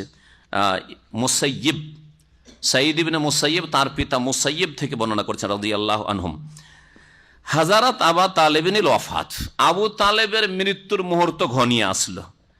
তখন দাখালা আলাইহিন নবী সাল্লাল্লাহু আলাইহি সাল্লাম, যখন লাম্মা হাজারাত আবা তালেবিনিল ওয়াফাত, যখন আবু তালেবের মৃত্যুর মুহূর্ত ঘনিয়ে আসলো, নবী করিম সাল্লাল্লাহু আলাইহি সাল্লাম আবু তালেব চাচার বাড়িতে প্রবেশ করলেন। ওয়াইনদাহু আবু জাহলিন ও আব্দুল্লাহ ইবনে আবি উমাইয়া, সেই সময় আগে থেকে গিয়ে আবু জাহল বসে আছে। আবু জাহাল এই উম্মতের ফেরাউন। নবী সাল্লাল্লাহু আলাইহি ওয়াসাল্লাম বলেছেন যে প্রত্যেক উম্মতের ফেরাউন রয়েছে, আর এই উম্মতের ফেরাউন হচ্ছে আবু জাহাল। আবু জাহাল তার গায়েরও জোর ছিল, কথারও জোর ছিল, আর নেতৃত্বেরও জোর ছিল মক্কায়। এই জালেম আবু জাহাল আগে থেকে বসে আছে যে কি জানি মোহাম্মদ এসে আবার মুসলমান না বানিয়ে দেয় চাচাকে। হ্যাঁ, মুমূর্ষ অবস্থা আছে বা শেষখানে একটু হুঁশ হচ্ছে, বেহুশ হচ্ছে, এই সময়টা আমি থাকি, যাতে করে আমাদের ধর্মের ওপরে আবু তালেব থাকে। আগে থেকে বসে আছে। আর একজন নেতা ছিল মক্কার আব্দুল্লাহ বিন আবি উমাইয়া, এও বসে আছে। এই দুই নেতা বসে আছে কাফেরদের। নবী করিম সাল্লাল্লাহু আলাইহি সাল্লাম তারপরে প্রবেশ করলেন। তাহলে বোঝা গেল ইসলামের দাওয়াত দিতে গিয়ে কথা বললে হবে না যে এই পরিবেশ ভালো না, এখানে পরিবেশ ভালো না, না কথা বললে হবে না। আরে নাপাক পরিবেশও গিয়ে দাওয়াত দিতে হবে। জি, এই কথা চিন্তা করলাম যে আমার এটা পরিবেশের সাথে খাপ খায় না, আমি ওই রকম জায়গায় যেতে পারবো না, এইরকম চিন্তা আর ভাবনা রাখা উচিত নয় একজন দিনের দাওয়াত দানকারীর জন্য। নবী করিম সাল্লাল্লাহু আলাইহি ওয়াসাল্লাম সেখানে প্রবেশ করলেন। ফাঁকা লাগিয়ে বলেন এই আম্মে, হে চাচা, এই মানে ইয়া হারফে নেদা কয়েকটি রয়েছে, তার হচ্ছে একটি হচ্ছে এই আম্মে, হে চাচা, কুল লা ইলাহা ইল্লাল্লাহ, আপনি একবার লা ইলাহা ইল্লাল্লাহ বলে দেন, কালেমাতান, এমন একটি কালেমা, এই কালেমা, উহাজ্জু লাকা বিহা ইনদাল্লাহ, আপনার জন্য এই কালেমার দ্বারা আমি আল্লাহর সামনে বাদানুবাদ করতে পারবো, আল্লাহর সামনে গিয়ে আমি কথা বলার সুযোগ পাবো যে আল্লাহ, আমার চাচা কালিমা পড়েছে, আল্লাহ ছাড়া সত্য মাবুদ নেই, এই কথার স্বীকৃতি শাহাদাত দিয়েছে, সুতরাং আল্লাহ আমার চাচার কোনো আমল থাক আর না থাক, একে আমি জান্নাতে নিয়ে যাবো। শেষ সময়ে কালিমা পড়েছে, আর শেষ সময় কেউ যদি কালিমা পড়ে আর কোনো আমল না থাকে, সে জান্নাত পাবে। ভালো করে শুনে রাখেন আমার কথা থেকে, এ বুঝবেন না যে কালিমা পড়লে, যে জীবনের যে কোনো সময় কালিমা পড়লে জান্নাত, এটা ভুল কথা। কালেমা পড়ার পরে যদি নামাজ পড়ার সুযোগ না পান, এক ওয়াক্ত সুযোগ পেলেন না, সকালে সূর্য ওঠার পরে সকালে 7টায় কালেমা পড়লেন, আর জোহরের আজানের আধা ঘন্টা আগেই মৃত্যুবরণ করলেন, জান্নাতি কিনা? বিনা হিসাবে জান্নাতি। এর মধ্যে কোনো গুনাহ করেননি, যদি এর মাঝখানে কোনো পাপ না করেন, শিরিক কুফরি আর অন্য কোনো পাপ না করে থাকেন, হ্যাঁ, তাহলে আপনি বিনা হিসাবে জান্নাতি। কারণ আপনি মুসলিম, আর আপনার খাতা পাপ থেকে ক্লিন হয়ে গেছে। হ্যাঁ, নেকি যদি কিছু নাও লেখা হয়ে থাকে তো পাপও নেই কিছু, আর এই কালেমার নেকি আছে, আপনার কালেমার নেকি আছে, তাহলে বিনা হিসাবে জান্নাত আপনি। বোঝা গেছে? ভালো করে বুঝেন। কিন্তু কালেমা পড়লেন, মুসলিম হলেন আপনার 20 বছর বয়সে, অথবা জন্মসূত্রে মুসলিম হয়ে সাবালক হয়ে দিলেন 15 বছর বয়সে, আর মারা গেলেন আপনি 60 বছর বয়সে, নামাজ পড়লেন না, বললেন আমি তো মুসলিম আছি, কালেমা তো আমার আছেই, পাওয়া যাবে জান্নাত? না, জান্নাত পাওয়া যাবে না।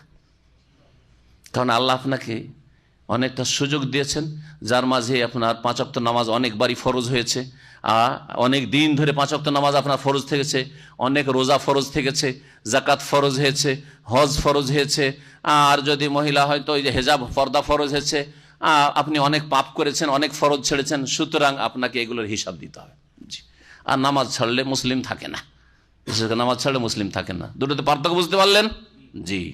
নবী করিম সাল্লাল্লাহু আলাইহি ওয়াসাল্লামের এক সাহাবী ওহদের দিন সকালবেলা, ওসাইর এমন নাম, সিরাতুন নবীর কিতাবে রয়েছে, সকালবেলা সূর্য ওঠার পরে কালেমা পড়েছে, আর কালেমা পড়ার কিছুক্ষণ পরে নবী সাল্লাল্লাহু আলাইহি ওয়াসাল্লাম ঘোষণা যে ওহদের কাছে চলে এসেছে মক্কার কাফেররা, তাড়াতাড়ি ওহদে বেরিয়ে চলো, জিহাদে যেতে হবে। ওই সাহাবী কালেমা পড়ে বেরিয়ে চলে গেছে, যাওয়ার পরে জোহরের আগে আগে শহীদ হয়ে গেছে, জোহরের আগে আগে শহীদ হয়ে গেছেন। তো সিরাতুন নবীর কিতাবাদিতে তার একটা হেডলাইন আছে যে রাজুলুন দাখালাল জান্নাতা, এক ব্যক্তি জান্নাতে গিয়েছে, ওয়ালাম ইয়াসজুদ লিল্লাহি সিজদার, জীবনে একটা সিজদাও আল্লাহকে করে নাই। তো এইরকম যদি আপনি ভাগ্যবান হন যে শেষখানে কালেমাটা পড়লেন অন্তরে বিশ্বাস করে, আর নামাজের টাইম এলো না, আর মারা গেলেন, জান্নাত অবশ্যই। কিন্তু আপনি জন্মসূত্রে মুসলিম হয়ে 15 বছরে সাবালক হয়েছেন, কতদিন আপনার নামাজ ফরজ থেকেছেন, নামাজ পড়েননি, আপনি আধা পড়েছেন, আধা পড়েননি, মাঝে মাঝে পড়েছেন, মাঝে মাঝে পড়েননি, আর অত সোজা যে শুধু কালেমা দিয়ে জান্নাত পেয়ে যাবেন না। কালেমা হচ্ছে একটি চাবি, আর চাবির দাঁত রয়েছে। হ্যাঁ, একটি হাদিসে রয়েছে, একজন তাবি বলছেন যে হ্যাঁ, প্রত্যেকটি চাবির কি থাকে, চাবিতে লোহা থাকে, আর ওতে কি থাকে, কয়েকটা দাঁত থাকে, ওয়ালাহু আসনান, আর দাঁতগুলি হচ্ছে সালাত, 5 ওয়াক্ত নামাজ, যাকাত, সিয়াম, রোজা, হজ, অন্যান্য ফরজ ওয়াজিবাত, আর তারপর হারাম নাজাইজ থেকে বেঁচে থাকা, ওগুলো ঠিক রাখতে হবে, তাহলে জান্নাত পাওয়া যাবে।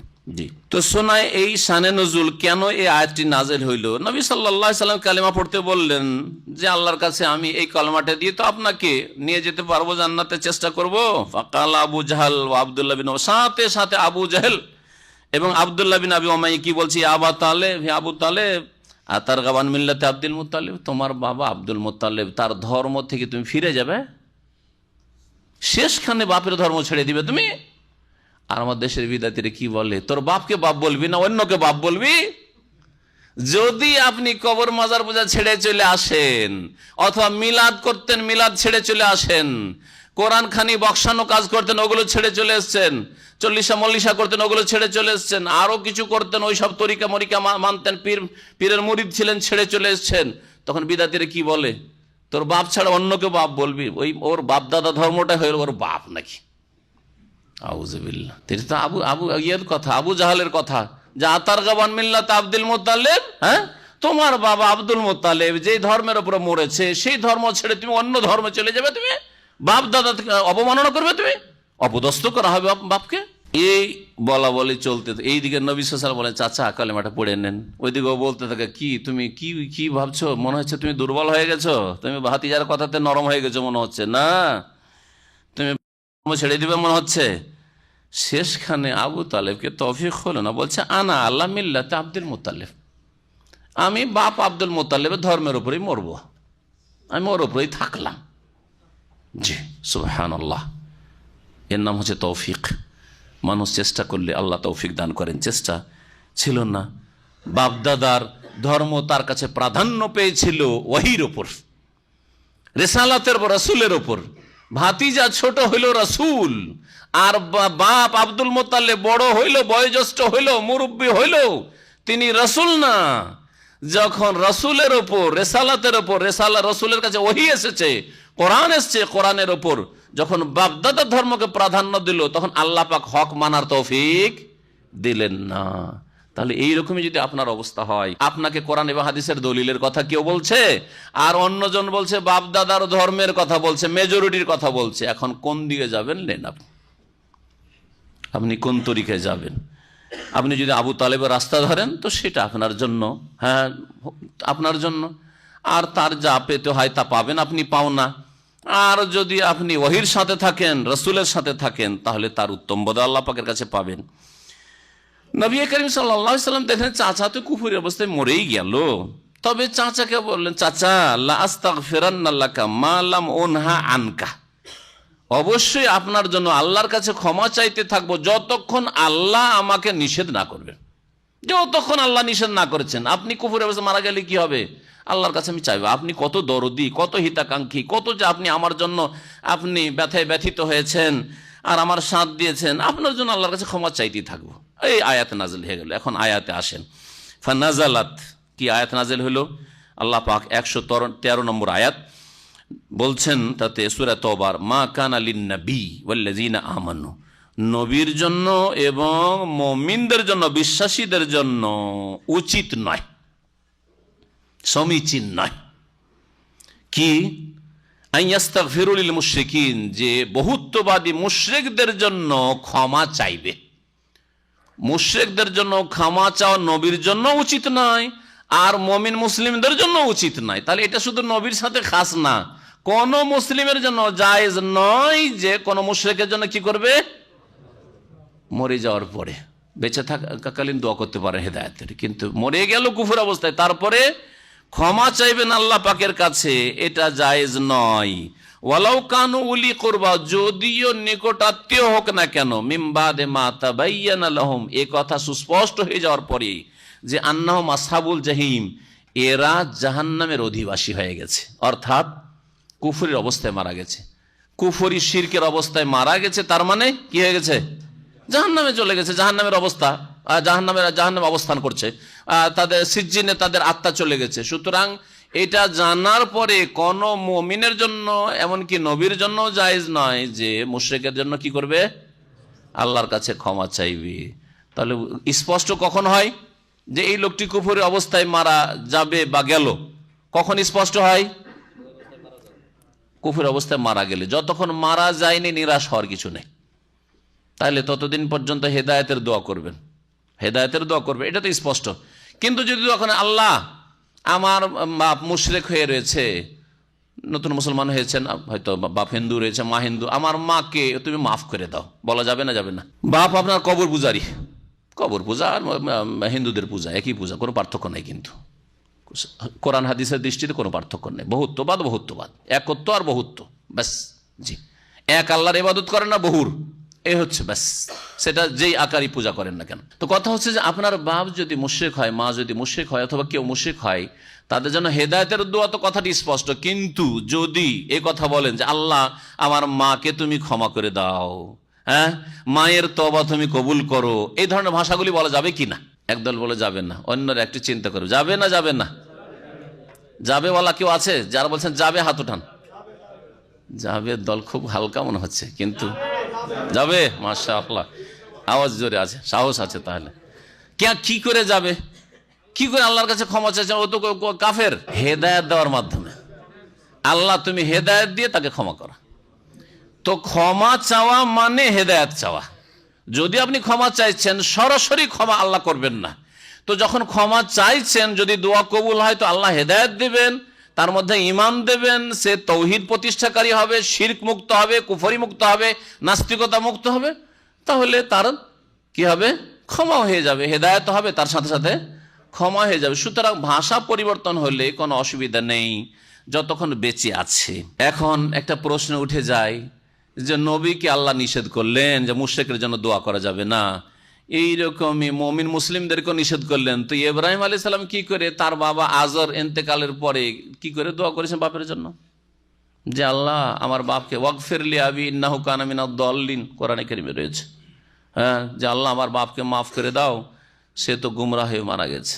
এই দোয়া কেমন করে করেছিলেন?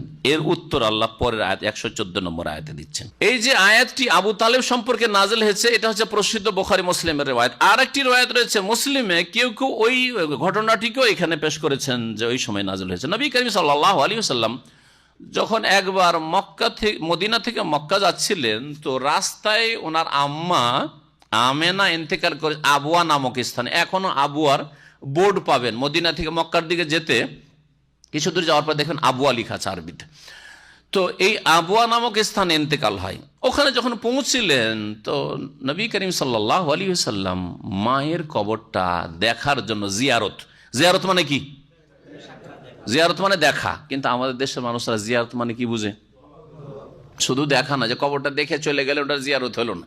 হ্যাঁ, কবরে গিয়ে যদি দোয়া টোয়া করে ওইটার নাম জিয়ারত। কবর জিয়ারত মানে দোয়া করা। একা দোয়া করাও জিয়ারত না আমাদের দেশের মানুষের কাছে। গোটা গ্রামকে, কয়েকশো জনকে দলবল বেঁধে নিয়ে যেতে হবে আর সম্মিলিত একসাথে মোনাজাত করতে হবে, তাহলে আবার জিয়ারত হবে। বোঝা গেছে? শুধু তাতে না, ওতে কিছু বিদাতি আরো কিছু পড়তে হবে। 11 বার দরুদ শরীফ পড়তে হবে, আর কুল কয়েকটা পড়তে হবে, কুলখানি করতে হবে। হ্যাঁ, আমি একবার ছোটকালে 12-13 বছর বয়স মাদ্রাসার ছাত্র, আর আমাদের পাশে কিছু বিদাতিরা রয়েছে, তো ওদের কবর জিয়ারত আছে, তো চলে গেছি। তো আমাকে মাদ্রাসা পড়া ছেলে দেখে 12-13 হবে বয়স, বলছে তুমি গ্রামের কেউ কিছু জানো না, লেখাপড়া জানো না, তো আমাকে দোয়া করতে বলেছে। আমি তো শহীদ তরিকা যেটা হাত উঠিয়ে দোয়া করে দিলাম। একটু বাড়তি করলাম, যেটা দেশাচার, সেটা হচ্ছে সম্মিলিত মোনাজাত। সম্মিলিত মোনাজাতের বিধাত আমাদের দেশে আহলে হাদিসরাও করতো আগে। এখন 50-50 ছেড়েছে কিছু। এখন আল্লাহ পাক কিছু লোককে হেদায়েত করেনি, বাকিগুলোকে আল্লাহ যেন হেদায়েত দান করে। তো অথচ আহলে হাদিস এই বিধাতটা অনেকে করে যাচ্ছে। তো যাই হোক, সরাসরি ওই মোনাজাত শুরু করেছি, মোনাজাত সারলাম। তারপরে মুরব্বীকে আরো 60, 65, 70 বছর বয়স বলছে যে দোয়া তো হইল না। কি দোয়া করলো? দোয়া হইল না। হ্যাঁ, দুরূদ শরীফ পড়লো না 11 বার, কুল পড়লো না, কিছুই পড়লো না, ফাতিহা পড়লো না, দোয়া হইল না। ওই একবার ওদের বিদাতি দের সাথে একবার ওই সম্মুখীন হয়েছি। তো কথা হচ্ছে যে এই সব হচ্ছে কি, সামান্য একটু হয়তো ইয়ে আছে আপনার, কি বলছে, সুটকি আছে, আর ওতে মরিচ বেশি, হ্যাঁ, আর লবণ বেশি, আর কত কি পেঁয়াজ দিয়েছে, আর কত কি ঢুকিয়ে একটা কি বানিয়েছে, ভর্তা বানিয়েছে। তা আমাদের সে ধর্মটা হয়ে গেছে কি ভর্তার মতো হয়ে গেছে। ভর্তা, মরিচ মশলাই বেশি, হ্যাঁ, মশলাই বেশি, আর আসল জিনিসটি যেটাতে ভিটামিন আছে ওটা খুবই কম। তো এইরকম হয়েছে আমাদের দেশের ধর্মের অবস্থা। কবর জিয়ারতি বলেন আর অন্যান্য বিষয়গুলি বলেন, জিকিরি বলেন, বেদাতি জিকিরি বেশি। হ্যাঁ, 2 আনায় 1 আনা আসল জিকির আছে, আর বাকি 15 আনায় হচ্ছে বেদাতি জিকির। দুরুদ পড়ার ক্ষেত্রে 15 আনায় বেদাতি দুরুদ, দুরুদের তাজ, দুরুদ অমুক তমুক, আর ওজিফা মানে বেদাতি দুরুদ, সবগুলো, আর ওজিফা মানে বেদাতি ওজিফা। এই হচ্ছে আমাদের দেশের অধিকাংশ ধর্মকর্মের অবস্থা। নবী করিম সাল্লাল্লাহু আলাইহি ওয়াসাল্লাম বলছেন, সহিহ মুসলিম হাদিস রয়েছে যে ইস্তাজানতু রাব্বি আন আযুরা কবরা উম্মি, আমি আল্লাহর কাছে অনুমতি চাইলাম যে আমার মায়ের কবরটা জিয়ারত করব, মানে দেখবো, ভিজিট করবো। জিয়ারা মানে ভিজিট, এখানে ভিজিট ভিসাকে কি বলে?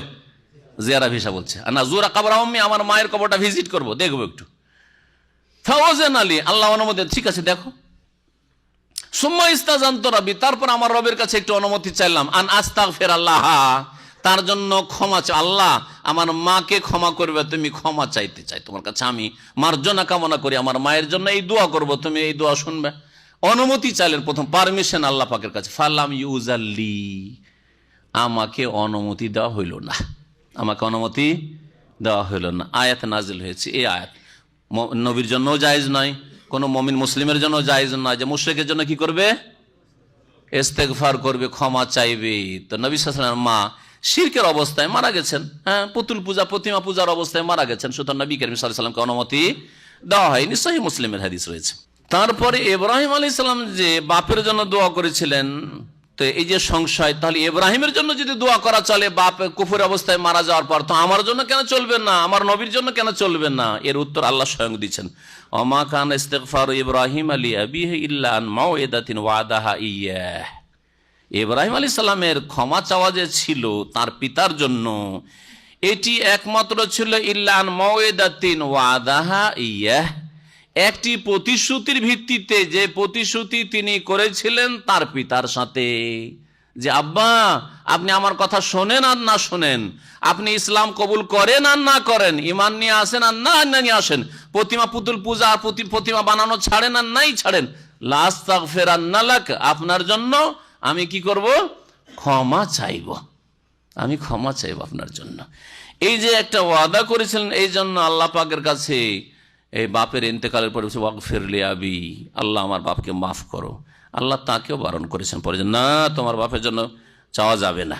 তাই বলছেন যে ফালাম্মা তাবায়্যানা লাহু, যখন স্পষ্ট হয়ে গেল তার জন্য, কার জন্য, ইব্রাহিম আলাইহিস সালামের জন্য, কি আন্নাহু আদুউন লিল্লাহ, যে আমার পিতা সে হচ্ছে আল্লাহর দুশমন, কাফের, আল্লাহর, যে আল্লাহকে অস্বীকার করে, আল্লাহর ইবাদতকে অস্বীকার করে, আল্লাহর ইবাদত করে না, সে আল্লাহর বন্ধু নয়, দোস্ত না হয় দুশমন। মানুষ দুই রকম আছে, হয় দোস্ত আল্লাহর আর না হলে দুশমন। তাহলে বোঝা গেল যে সাধারণ মুমিনও আল্লাহর দোস্ত, যে আল্লাহকে ভালোবাসে, আল্লাহ পাকের ইবাদত বন্দেগী করতে প্রস্তুত, হ্যাঁ, আর কিছু হয়তো গুনাহ আছে, সাধারণ আল্লাহর বন্ধু।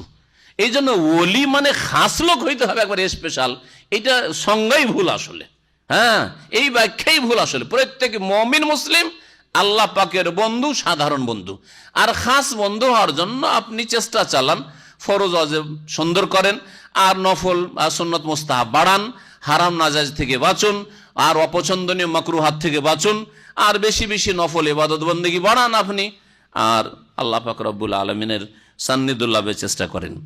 বলছেন যে যখন তার জন্য স্পষ্ট হয়ে গেল যে তার পিতা হচ্ছে কে, আল্লাহর আদুউল্লিল্লাহ, আল্লাহর দুশমন, তাবাররা মিনহু, তখন তিনি তার থেকে সম্পর্ক ছেদের ঘোষণা করলেন। আল্লাহ আমার কোনো সম্পর্ক নেই তার ওর সাথে কোনো সম্পর্ক নেই।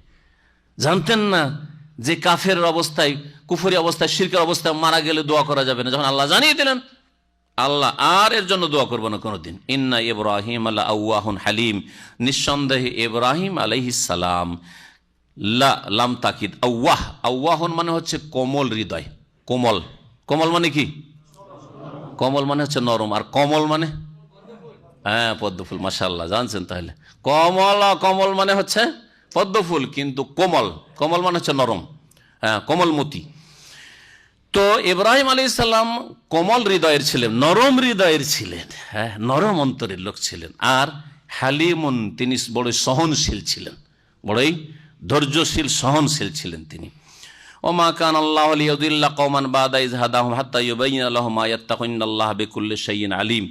এই আয়াতে বলা হচ্ছে ওই সাহাবায়ে কেরামদের সম্পর্কে, যারা জানতো না বলে বাপ মা শিরকের অবস্থায় মারা গেছে, ওদের জন্য দোয়া করতো।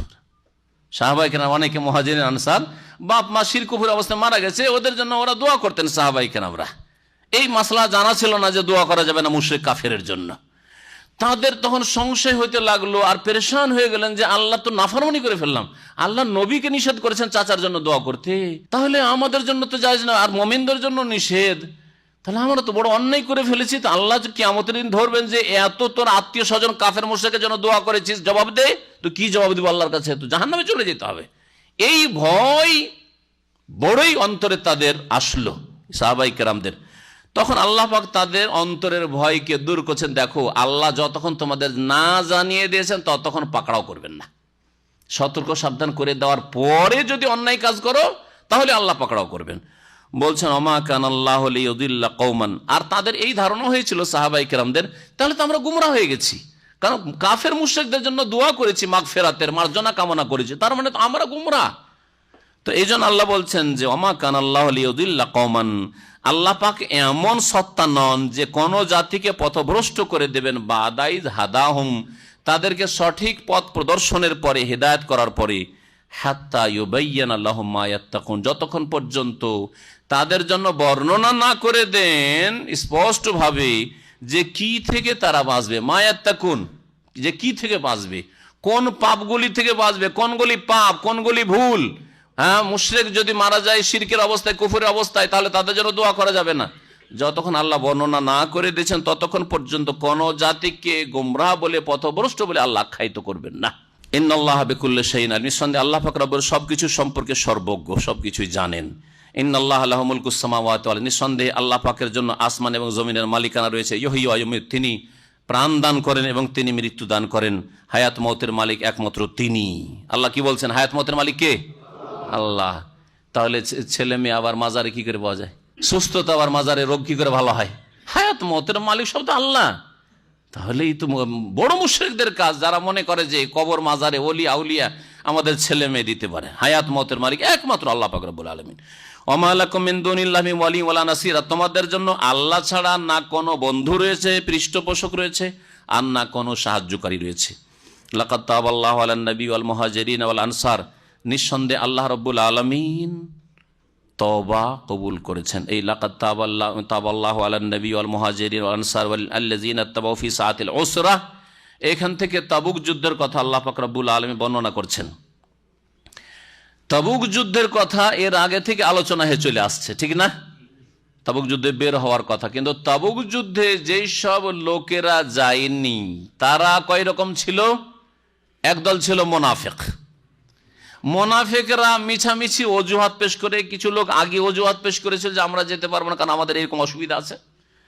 আর কিছু লোক যায়নি, তারা নবী করিম সাল্লাল্লাহু আলাইহি ওয়াসাল্লাম যখন মদিনা ফিরে আসলেন তখন বিভিন্ন রকমের অজুহাত পেশ করে, ইয়া রাসূল আমার এই অসুবিধা ছিল, এই অসুবিধা ছিল, সেই অসুবিধা ছিল। নবী সাল্লাল্লাহু আলাইহি ওয়াসাল্লাম সবগুলিকে মাফ করে দেন, যাও আমি আর কিছু বলবো না তোমাদেরকে, বাকি তোমাদের ভিতরের অবস্থা আল্লাহর উপর ছেড়ে দিচ্ছি, তোমার ভিতরের অবস্থা আল্লাহর উপর ছেড়ে দিচ্ছি। সহিহ বুখারীতে লম্বা হাদিস আসছে, ইনশাআল্লাহ তো এই হাদিসটি বয়ান করব আমরা, যদি আজকে রাত্রে না হয় তো ইনশাআল্লাহ আগামী সপ্তাহে। ওই হাদিসে বিস্তারিত এই কথাগুলি রয়েছে।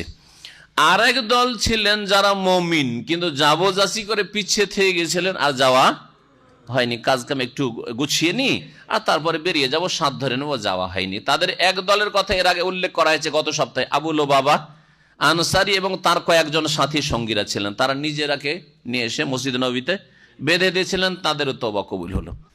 আর এক দল ছিলেন, তাদের সংখ্যা ছিল তিনজন। কাব বিন মালিক রাদিয়াল্লাহু আনহু, হেলাল বিন উমাইয়া আর মুরারা ইবনে রাবি রাদিয়াল্লাহু তাআলা আনহুম আজমাইন।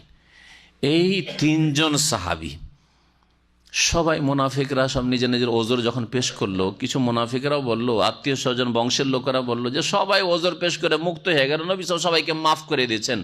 কারণ তাবুক যুদ্ধে প্রত্যেক মদিনাবাসীর জন্য, মুমিন মুসলিমের জন্য, আনসারি হোক আর মুহাজির, বেরিয়ে যাওয়া ফরজ ছিল।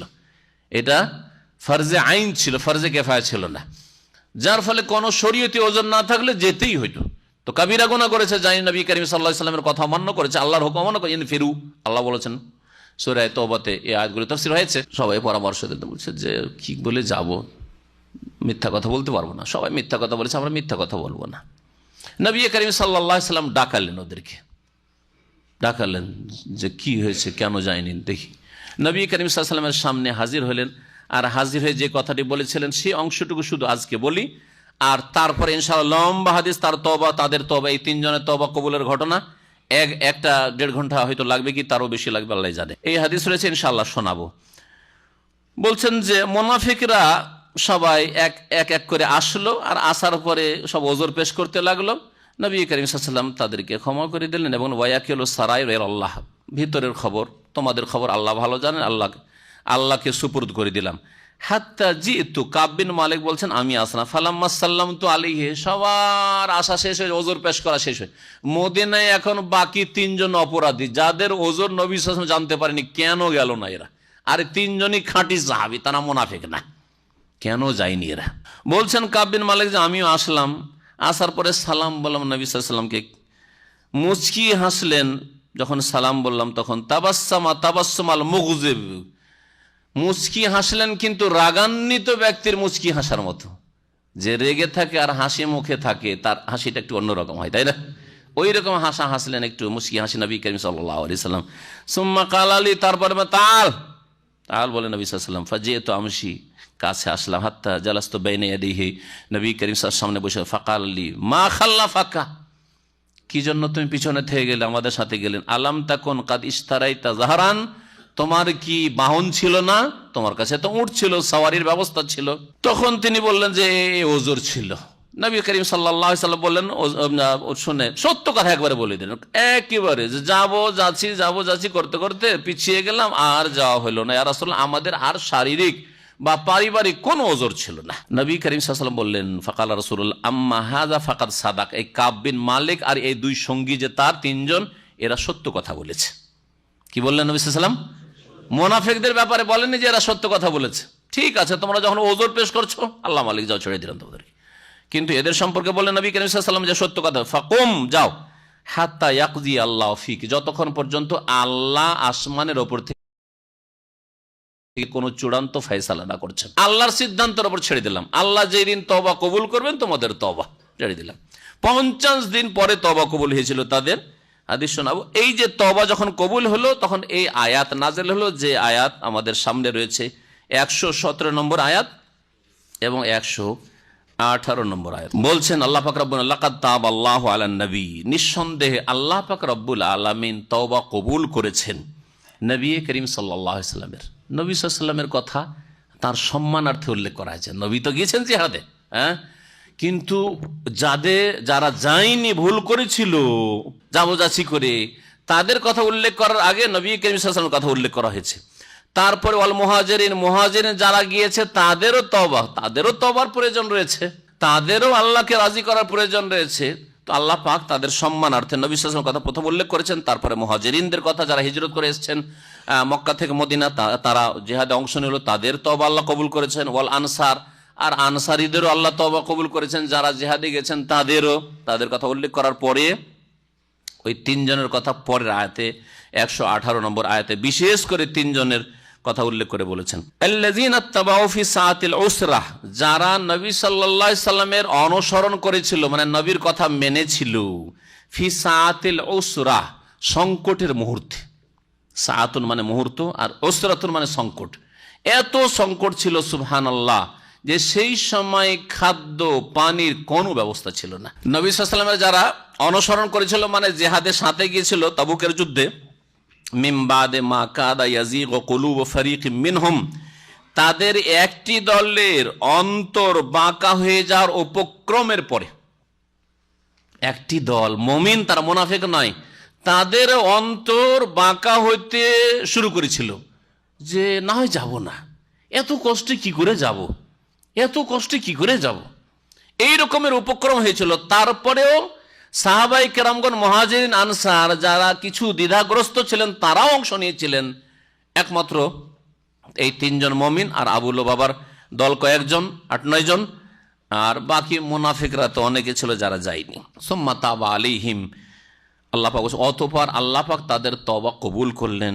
ইন্নাহু বিহিম রাউফুর রহিম, নিঃসন্দেহে আল্লাহ পাক রব্বুল আলামিন মুহাজিরিন, আনসার, নবী করিম সাল্লাল্লাহু আলাইহি সাল্লাম মুমিনদের সাথে রাউফুন, আল্লাহ পাক হচ্ছে রউফ মানে করুণাশীল, আর রহিম, হ্যাঁ, দয়াবান। তারপর আল্লাহ পাক বলছেন ওয়া আলা সালাসা, আর ওই তিনজনেরও তওবা আল্লাহ কবুল করলেন। দেখেন ওই তিনজনের কথা, যে 50 দিন পরে তওবা কবুল হলো তাদের, এই তিনজনের কথা আল্লাহ পাক উল্লেখ করেছেন 3 বলে, ওই তিনজনের আল্লাহ পাক তওবা কবুল করলেন।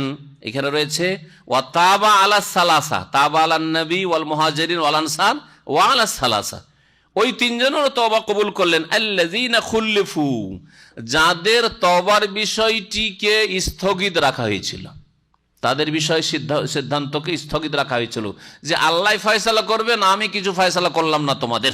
নবী সাল্লাল্লাহু আলাইহি ওয়াসাল্লাম বলেছেন। খুল্লুফুর একটি তাফসীর এটি, যে স্থগিত রাখা হয়েছিল। আর একটি অর্থ হচ্ছে আল্লাযিনা খুল্লুফু, যাদেরকে পিছনে ছেড়ে দেওয়া হয়েছিল, অর্থাৎ সাহাবীরা নবী সাল্লাল্লাহু আলাইহি ওয়াসাল্লামের সাথে চলে গেলেন আর এরা তিনজন পিছনে থেকে গেছিল। এখানেই তাফসীর শেষ করছি। ওয়া সাল্লাল্লাহু আলা নবিয়িনা মুহাম্মদ ওয়া আলা আলিহি ওয়া সাহবিহি আজমাইন।